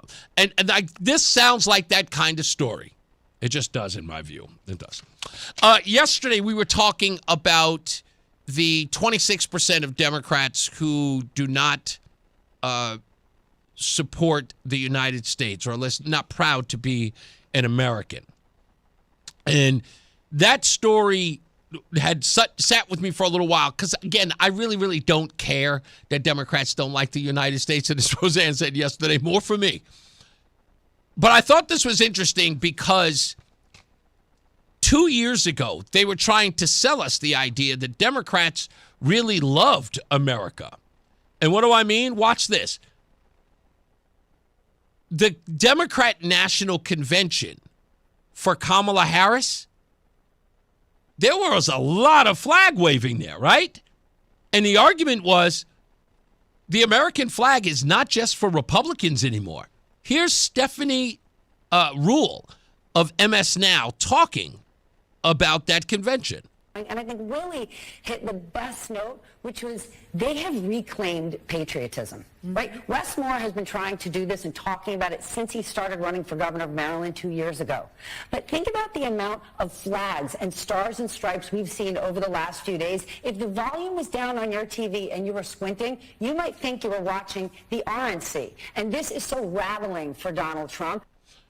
They said it was so rattling for Donald Trump that there were so many American flags there. They were really trying to promote that idea. And again, weird, right? Like, they shouldn't have to pretend. Look where they are today. Now, I'll go so far as to say Stephanie Ruhle doesn't know that her Democrat Party isn't in existence anymore. It is dying. They have disappointed their base so badly, they're either becoming extremely left or, as many in the Republican Party, are becoming, independent or unaffiliated, which is the big word around here. But if you need to understand a little more than that, I want you to think about this. It is not since the Vietnam War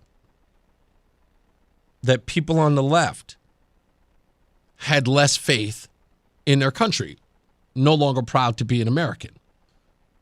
It was the rabble-rousers of not just the Democrat Party, it was the anti-war folks. Vietnam, remember, spitting on our troops when they came home, calling them baby killers. The campus protests and riots to boot. It was a very strong anti-American sentiment at that time, which is why I don't pay much attention to this. What a lot of people don't remember is the Weather Underground, right? Those guys were a domestic terrorist organization. And I don't know why, but one of the members is escaping me now, but he was one of the people that Barack Obama started his political campaign in his home. His name is escaping me right now, but nonetheless, not important. If you look at him today, what does he do? He's an adjunct professor at plenty of colleges and universities. I believe, in fact, he is one of those in Philadelphia, in Pennsylvania.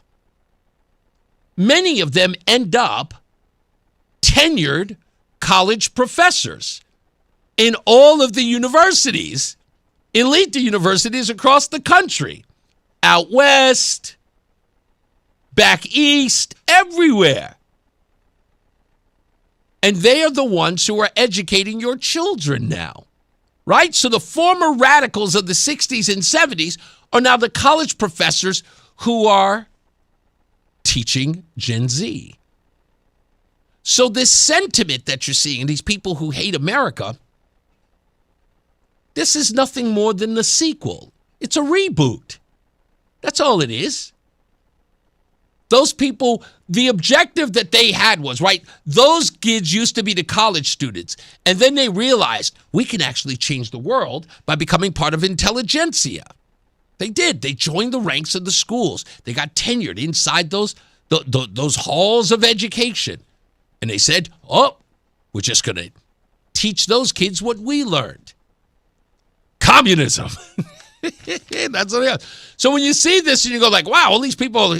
It didn't, a lot of people are under this impression, like, where did it come from? All of it has roots, folks. It's nothing new. But we have to stop forgetting that nothing is new under the sun. These kids believe like they're the first to ever dislike their country. It's like it's never before. People can't stand America. This generation, it doesn't like patriotism. We don't like America. And you're like, yeah, we've seen this before. When you tell them that, they go, but this is different. No, it isn't. When they talk about socialism, socialism is the way of the future. No, it isn't. It's the way of the past. The college professors who told you that it was a great idea, they tried it last time. You're just another guinea pig. You're a lab rat. That's it. And it's true. These are nothing more than lab rats. They are the sequel to the 60s and 70s. The Vietnam era and the mass protests, fascists. The Weather Underground, Marxist militant offshoot, issued the 1970 Declaration, a state of war against the U.S. government. They conducted bombings at the Capitol, the Pentagon, State Department, and other targets. Protested Vietnam, racism, and imperialism. This all sound familiar? What do you think Antifa is? That's all it is. Same groups. That's all. It's wash, rinse, repeat. So I just thought that was interesting. My Substack this Sunday is on Junebug 10th. Make sure you check it out. Go to ReeseOnTheRadio.com or you go to my Substack page. Make sure you're a subscriber as well. We'll be back here tomorrow. I'm off to the Salvation Army's Gala for the Marshall House. I'll tell you all about it tomorrow. Roseanne will be here. As well, as I always say, radio is free, so we thank you for paying attention. Remember to keep JC in your hearts and in your mind. Sean Patrick, we love you and we miss you. Remember that panic is not planning, so plan your work and work your plan. Me, I'm Reese on the Radio. You have a good night and pleasant tomorrow. Mark Christopher, he's getting you home. He's in the BPS Lawyers Traffic Center. Good night, sir. Good night, Reese. This traffic report being brought to you by Columbia Implant Center in Manchester. 84 eastbound, just a little loss of speed now. 46 up to 48 Capitol Avenue. Westbound 84 is a little slow approaching the Boca